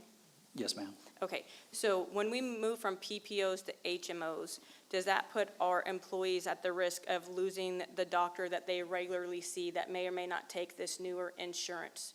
And maybe they have continuing treatment of whatever ailment or just preventative maintenance that they prefer to see. Are those same type of doctors going to be available through a newer HMO? Yeah, that was actually one of the things that was discussed, and I do believe it was only 2? One doctor. Okay. So out of everybody that's being used now, their doctors all fall under the HMO. It was basically broke down to us that HMO, differencing from a PPO, is you have to have a primary care, and then you have to do referrals. Right. Okay, So- and then on the next question on that HMO, is that going to be considered a high deductible plan, or are both the HMO and the PPO both high deductible plans? It's the exact same plan as the PPO, just the fact that it's HMO. So the deductibles, the co-pays, everything is identical. It's just the fact that now they have to get a referral and also pick a. Okay, and so for them to buy up to a PPO, if they wanted to continue with the. Get the mic where we can hear you. If they wanted to buy up to the PPO to maintain a PPO, approximately how much would that cost them out of their paycheck for the buy-up? We kind of had estimates, just right off the bat, for a family, and I just say because that's what I have. It's like a $400, $500 difference. It is a huge, significant difference. I am a PPO type of person, but given our situation, I would do obviously the HMO. One, because my biweekly is going to also decrease. Yes, I am going to have to go through a little bit more red tape, and picking a provider and getting a referral, but it's exactly the same plan. Just, it's, saving the city money, but at the same time, it's also saving me money as an employee. Okay.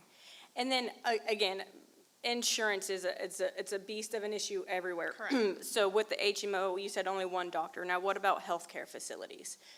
Because that's a separate bill. So is this going, and I've seen and experienced some pretty horrible insurance plans over the years in my own employment, to where it would cover a doctor, but not the facility that doctor provided treatment in. So do we have anything? So I'm really asking, what's this change that might save us some money? I forgot the amount, 100-something thousand, right? Okay, but is it going to cost our employees $500 a month without a raise? And are they going to lose their doctor or their hospital? that we're aware of, based off of the report that was ran, it's only one doctor that was not in network. But the clinics, the hospitals, everything, for the most part, everything will still remain the same. It's just the fact that you have to get that referral. And they gave us the percentage that it's 99 point something, that everybody stays in network.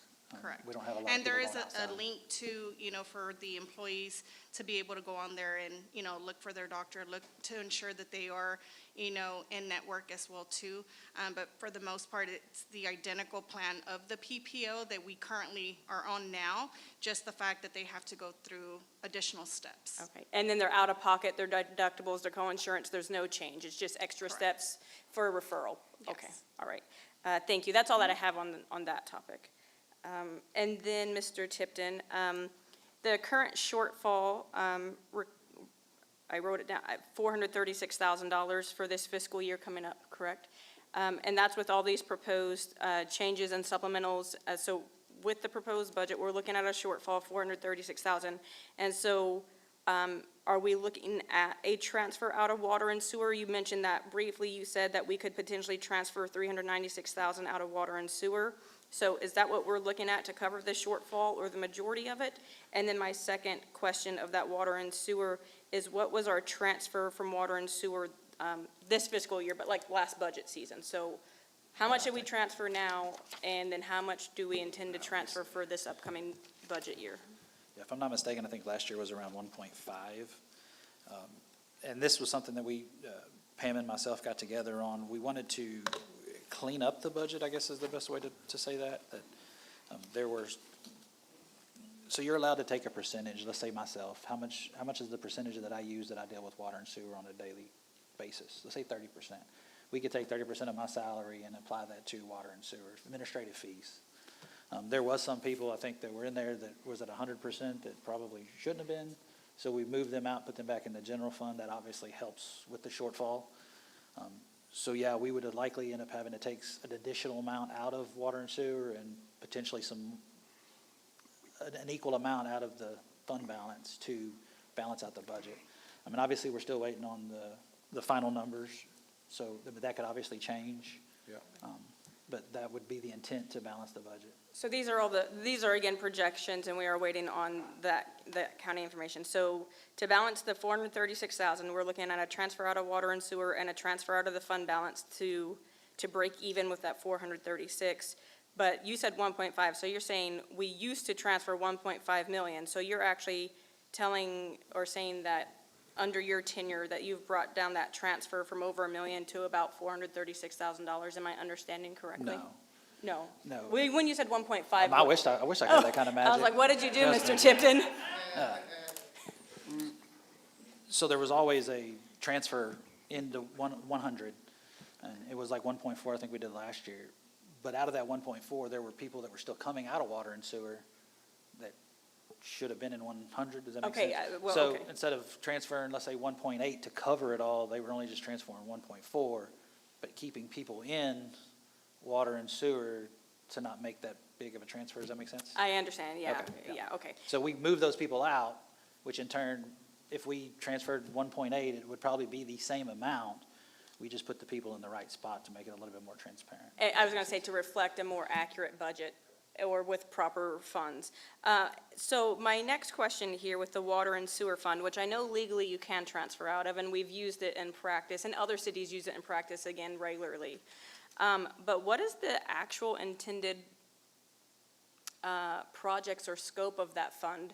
We have that fund available, you can transfer out, but would it be accurate to say that that's where we should have for repairing our water and sewer lines and our aging infrastructure? I know we have grants right now, but previously when we did not have grants, is that where that funding should have been building up in order to make those big infrastructure changes? Correct. That's the intent of that fund, water and sewers. Like I said, it's run like a business. So that profit, essentially, if that's what you want to call it, gets put back into the business by updating infrastructure and hiring new employees, and that's kind of what that's for.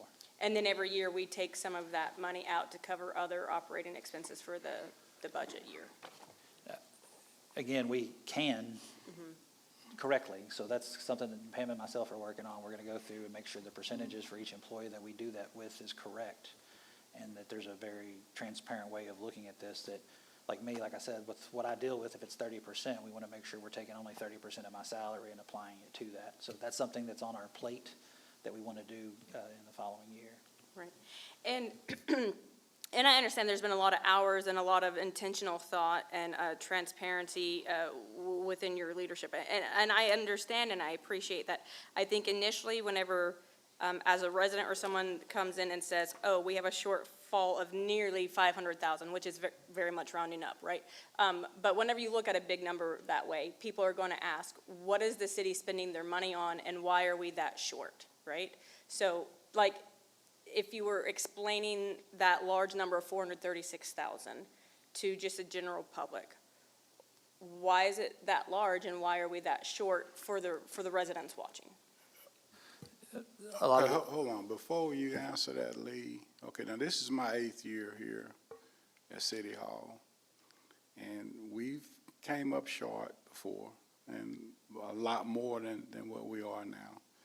And we do have our surplus, you know, a big surplus. So it's not like that we, you know, standing on the corner, you know, taking up donations, but we're okay. I mean, it's been a hiccup this year. You know, I look at the sales taxes fell off, you know, but you got the Walmart construction going on, and a lot of people that hit us pretty hard. I mean, but it's been a hiccup this year, and we are able to do some things. You know, there's some things that we're going to be able to do this year, but I've been here in the past where we didn't have any money to do anything. So, you know, it's not the hand that you're dealt, is how you play your hand. But, you know, we're not going to panic. We're not out there in the cold and starving, but, you know, it's just a hiccup this year.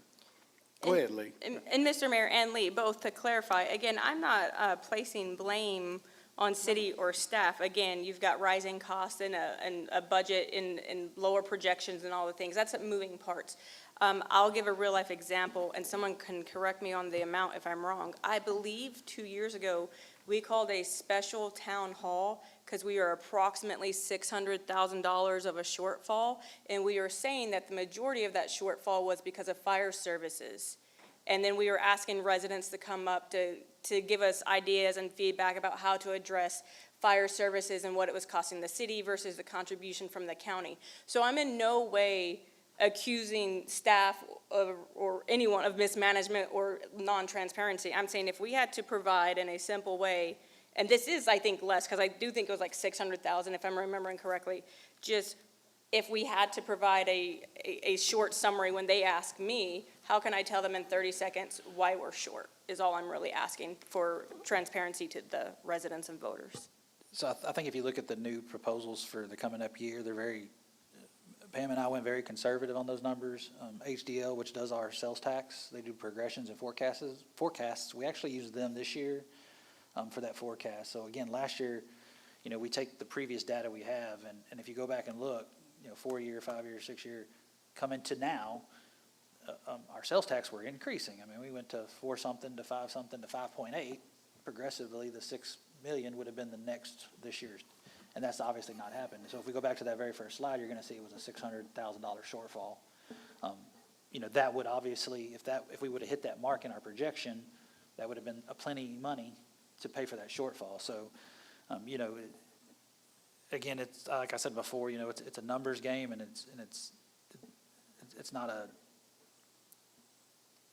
you're not gonna pin your head on, that's, Pam will tell you if she was here, me and her went round and round about this because I'm very analytical to that, and she was trying to explain that to me is, you know, you're never gonna get this right, because let's say we said $5 million and we have an outstanding year and we get to $7 million. A COVID-2 hits and sales tax drop, you know, so we're basing that off of the majority of sales tax and property revenue. So again, I think maybe the projections were off, obviously, and that's kind of why we have that shortfall.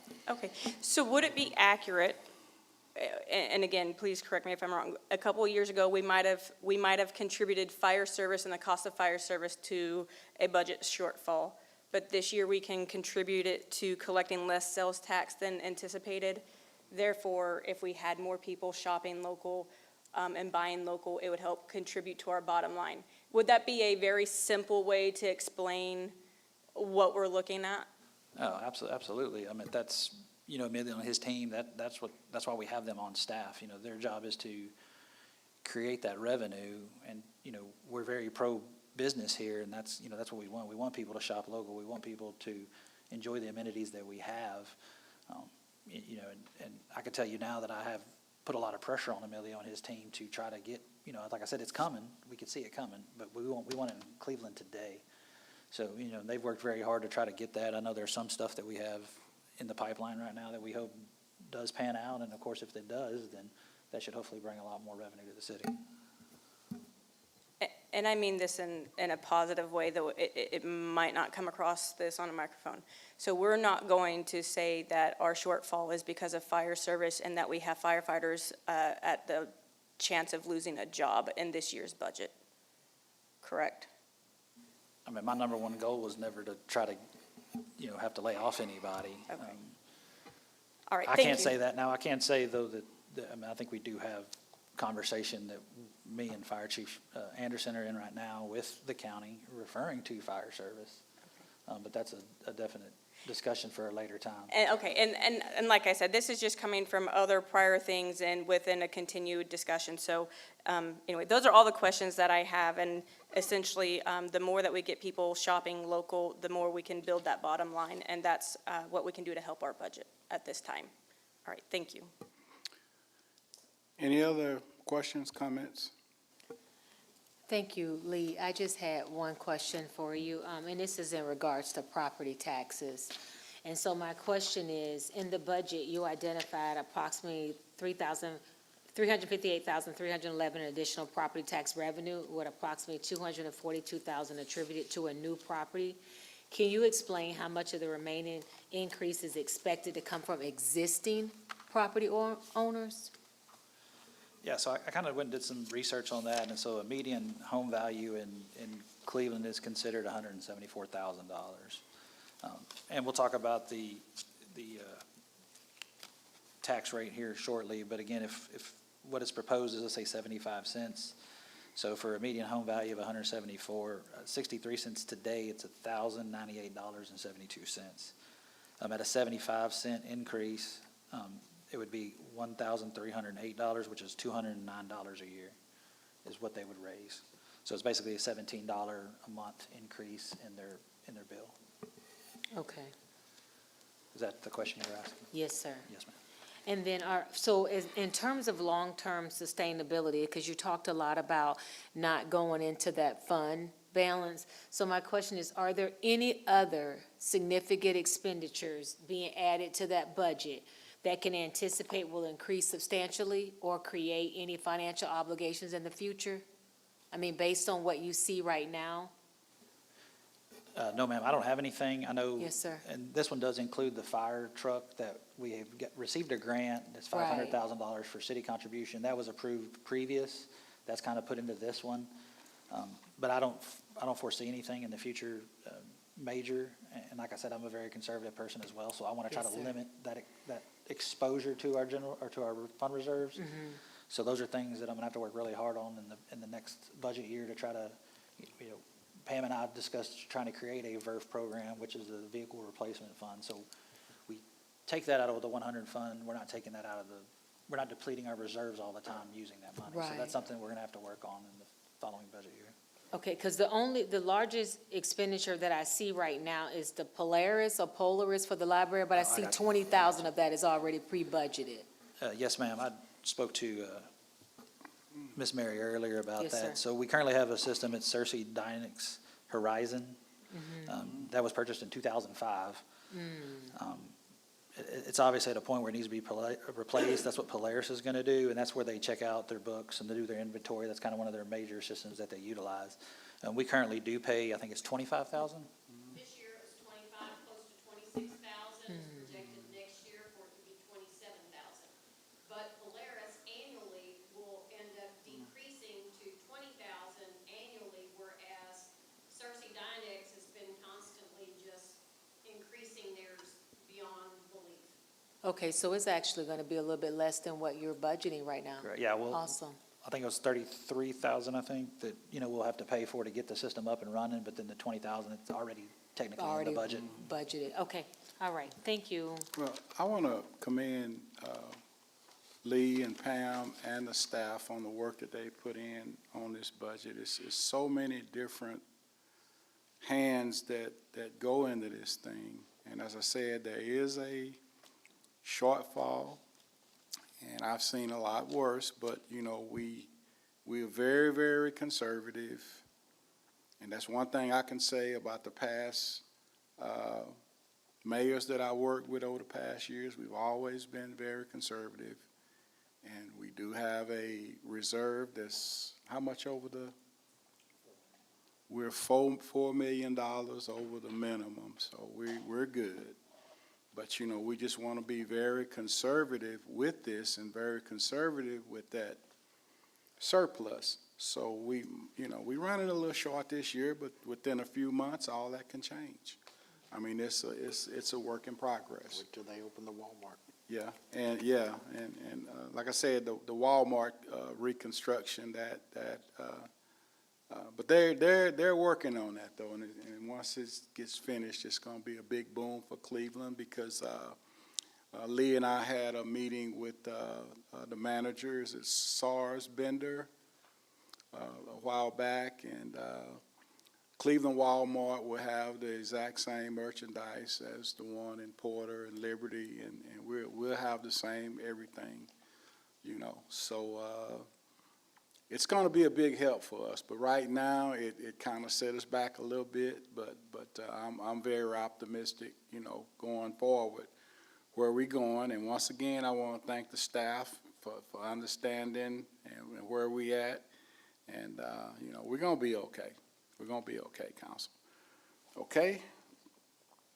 We're going to move on to item 14, approve public hearing date for proposed tax rate fiscal year 2027. Lee?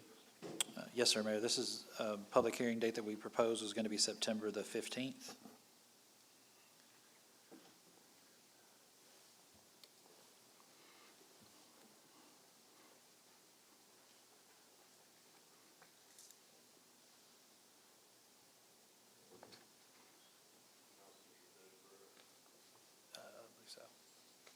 What was that? Yeah, it falls on Council Day, Tuesday. Yeah, it's actually, Make a motion, we set the public hearing date for the proposed tax rate for September 15th. Okay, I have a motion by Mr. McWater, a second by Mr. Buckley. Do I have any questions? Ms. Clark, Dr. Clark? You're stretching?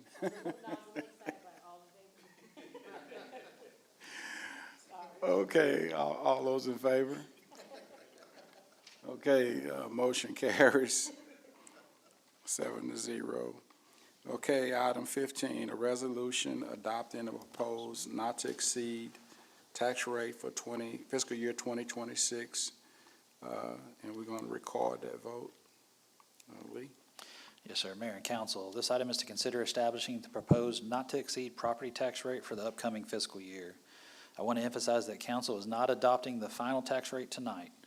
This action establishes the maximum proposed rate that the city will consider as moved forward through the required budget and truth in taxation process. The proposed not-to-exceed rate is 75 cents per $100 of taxable valuation. Establishing the rate gives the city the ability to continue evaluating the budget, revenues, expenditures, and the needs of the organization without committing council to a final rate. When we return for the final adoption, council may adopt a tax rate lower than the proposed not-to-exceed rate after considering the final budget, available revenues, fund balance, and council's priorities. Staff recommends tonight to establish a proposed rate of 75 cents per $100 valuation as the not-to-exceed tax rate and proceed with the required notices and public hearing process. Okay, if there are no questions, One question, Mr. Mayor and Mr. Tipton. Mr. Tipton, is our current tax rate per 100, is it currently 0.63? Correct. And so we are proposing that it would potentially, does not guarantee, this is just a not to exceed 0.75. So it could stay the same or go up to 0.75 per 100. Correct. Yeah, we did some preliminary calculations, and again, we want to propose the 75 cents because we know we can go lower than that. Okay. We knew last year when we fixed the INS issue that we knew it was going to go down, so that's why it went down to 13 cents. Also, in doing so, we knew it was going to eventually go back up. So we're comfortable with the 75, but we do think it will come in lower than that once we get the final numbers. Okay. And for residents who might see the 0.63 raised to like a 0.75 potentially, though this isn't a final, this isn't the final rate being set, is it accurate 2 years ago, and you may or may not have this, wasn't it at 0.77? So Correct, even yes. if we go up to 0.75, we're still down from where we were 2 years ago. Yes, ma'am. Because we had to correct some financials over the last couple of years. You are correct, Councilwoman. Okay, thank you. That's all I'm asking. 2018, right, where we at, 2018, that, It was 77 when I got here, and Yeah. the last budget, when I got here, it went down to 63. yeah. So we still, okay. But for we're clarity, Mayor, we're not adopting that rate tonight. Just No, wanna- ma'am. No, okay, all right, thank you. Correct. Thank It's you. just a not to exceed, so if we Yes, did these sir. numbers and it came in at 78 cents, we can't go no higher than 75. Yes, sir. Okay, on this one, we're gonna have to record individually, and I'm gonna start, number one, Mr. Buckley. Wait a minute, you number one? Oh, me? Okay, well. In favor, yeah. Gotta pay the bills now. 4. 4, okay. Mr. Ward? 4. 4. Mr. Mr. Magwaters, you for? Okay. Ms. David? 4. Ms. Hall? One quick question before I vote. Is this tax rate what was used to prepare the budget you just presented to us, Mr. Tipton? Yes, it was. And okay, 4. Okay. Dr. Clark? 4. Okay. Record that motion. 7-0. Okay. Item number 16, November and December meeting dates. Mr. Tipton? I don't know if I'm supposed to be on the agenda this many times, but. Yeah, you're talking tonight. Yeah, for November, December, obviously, TML is November, so that's going to pose a little bit of an issue. But again, with holidays around, we would like council's recommendation on when they'd like to have a meeting for November and December. Do you have anything?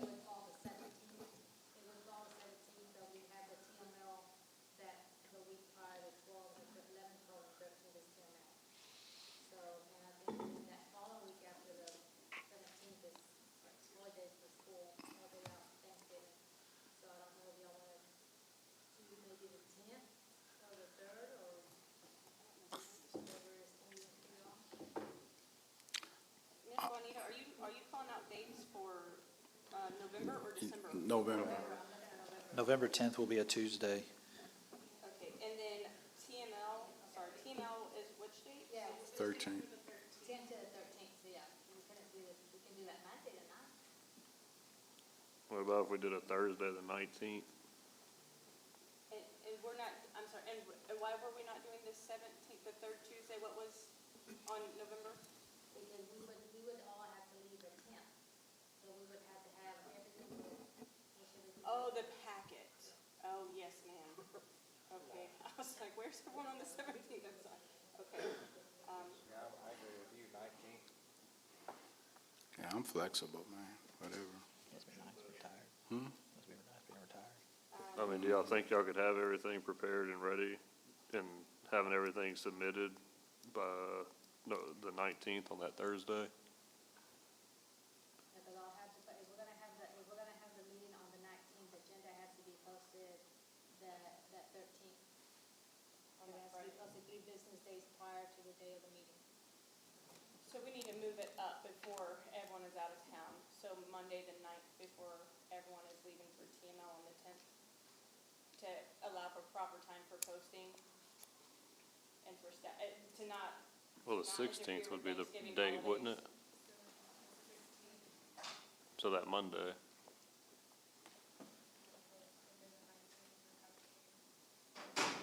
I know it's a lot to do on a Monday, I'm just asking.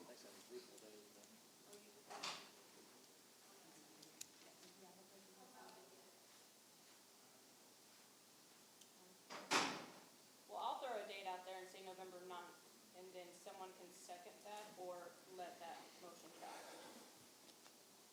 for November. And just move it up so that we can take care of city business before going to TML with all the posting. If that provides staff enough time to do what they would need to do without interfering with holidays. November 9th? Yes, because November 10th, everyone that's attending TML will be out of office. And we have to post this 3 days or 4 days? 3 days. So if we're gonna have a meeting tonight, we'll have to have it posted, I'll have to post it about Tuesday the 3rd, 1, 2, 3. If you don't count the day that you post. Okay, how many are going to TML? On staff. Several staff members. Y'all going? Does having You it the going 9th give you TML? enough time? You gonna be able to make TML this year? I think Not- it'll be better that way, like Rachel said, that way we do our meeting and we don't have to worry about. I mean, I'm not gonna be here anyway. Because the 19th, she said they'd have to post on the Friday, and Friday is still technically TML, or travel to and from TML. So staff wouldn't be in the office. And then if we move later, it's getting closer to holidays and holiday plans.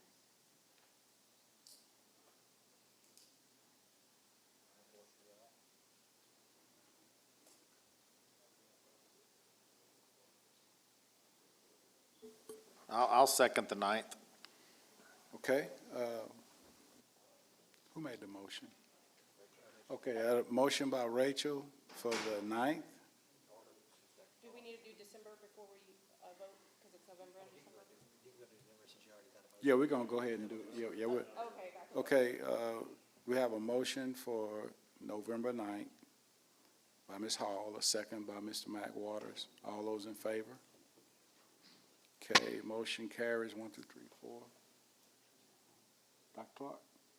4? Okay, motion carries 7-0. Okay, now December.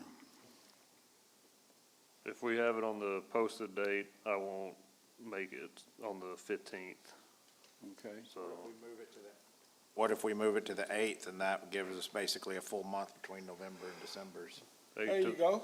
I would say any day that week I'm good with, so if we need to change it from the It's Tuesday fine. Make to a the motion Thursday. for December the 8th.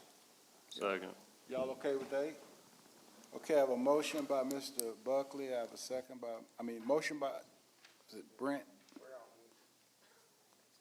Okay, yeah, motion, by Mr. Mac Waters, second. All those in favor? Okay, motion carries. Mr. Ward, you okay with the? Okay, motion carries, 6-1.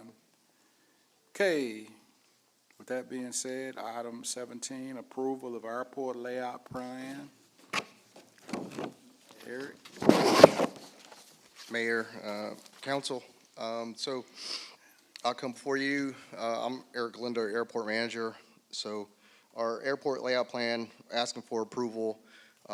Once I inherited a position here with the city, with our consultants, Wolpert, and with the city manager and Public Works, we identified a airport layout plan that would provide economic development for us. We brought it up to council in a workshop in May and proposed it also to the airport board in July. The airport layout plan that should be in your packets was what came up of everybody's good ideas and, good ideas and what we could look forward to having developed at the airport. So if we move forward with this ALP, it will finalize the narrative and then also give us a estimated cost for the project that we want to do at the airport. So the only changes that was presented to you in May was just keeping the old terminal where it's at and not putting a hangar there, and then adding some more lighting features to the north and south of the airport. Other than that, those are the only changes that we had, that we presented to you in May. Eric, I have one question on the, I guess it's that second access road. Is there gonna be a gate or something on that? You know where you can come? Yeah, so that second access road won't have no gate, so the entrance will be where the proposed new terminal is. Yeah. And so the gate would be there. The only people who have access to is attendants and anybody having aviation business at the airport. So that second road that goes up would just be for tenant parking, easier tenant parking to get to their hangars. Okay, so that would be fenced off. That would be fenced off, Okay. correct. That's the only thing I had on it. Yeah, the ultimate intent would be to fence the whole complete airport off, but only have that one entry. And this layout plan is comparable to having like a master plan, right? It just Correct. says the phases of how we're going to build this out. The phases, and so this is important also for grant funding. So if we don't have this in place, we can't ask for funding for improvements if we don't have a plan to go by. So this is crucial part for receiving grant funding that we want to secure. 100% understand, and you're absolutely right. My only question, so this can also change, like in 3 to 5 years, based off of the need? Yeah, so this is kind of fluid, but we just have to have something in place to Get started with grants and a just phase one. Yeah, to phase stuff out and see what the priority we want to do, because if something's more important than others, we could actually, do those instead of the others, so. So in 5 years, like if there was a need to add a tower or something, that could go back and be reevaluated? Correct, yes. Okay, perfect. All right, thank you. The last ALP, I believe, was like 20 years ago or something like that.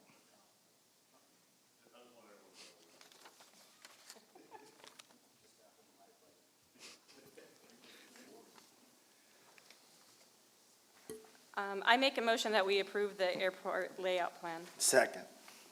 Okay, I have a motion by Ms. Hall, a second by Mr. McWaters. Any questions? Okay, all those in favor? Okay, motion carries 7-0. Thank you. Okay, thank you, Eric.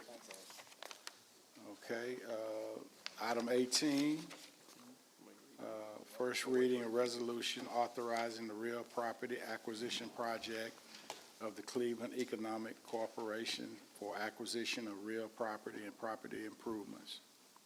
Mayor, I'm gonna ask that we take item 18 to executive session for more information. Okay. Okay, with that being said, item 18, we're gonna table that for executive session. The executive session, City Council of Cleveland, Texas reserved the right to convene an executive session that at any time during this meeting consistent with the Texas Open Meetings Act, Texas Government Code, Chapter 551, to discuss any matter authorized by law, including Section 551071, consultation with attorney, Section 551072, deliberation regarding real property, Section 551073, Deliberation regarding prospective gift, 551074. Personnel matters, 551076. Deliberation regarding security devices or security audits, and section 551087, economic development. We'll now convene into executive session. That'll be about 8:12.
It's getting late. Back in open session.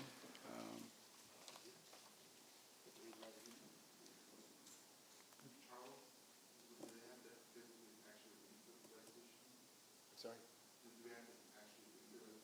He read it. Well, it's a reading, and the statute talks about passed on second reading, so it has to be, but all it has to do is, we're putting it before the group, read the caption, we're passing it on first reading. Acting on first reading, but we're not enacting it because we have to wait for the second reading. So no action taken. Do I have a motion to adjourn? Make a motion, we adjourn. Mayor, we actually need to have, we had to take action to read it, just to say, we read it, we approve it on first reading. So you just need a motion to approve this on first reading. I make a motion that we approve the first read of the resolution, item 18, authorizing the real property acquisition project of the Cleveland Economic Development Corporation for the acquisition of real property and property improvements. Second. Okay, I have a motion by Dr. Clark, second by Mr. Ward. All those in favor? Okay, motion carries. 6? I got 7, 6? 6? Okay. Motion carries 6-1. Make a motion, we adjourn. Second. Again. Okay, let's go home. Fourth.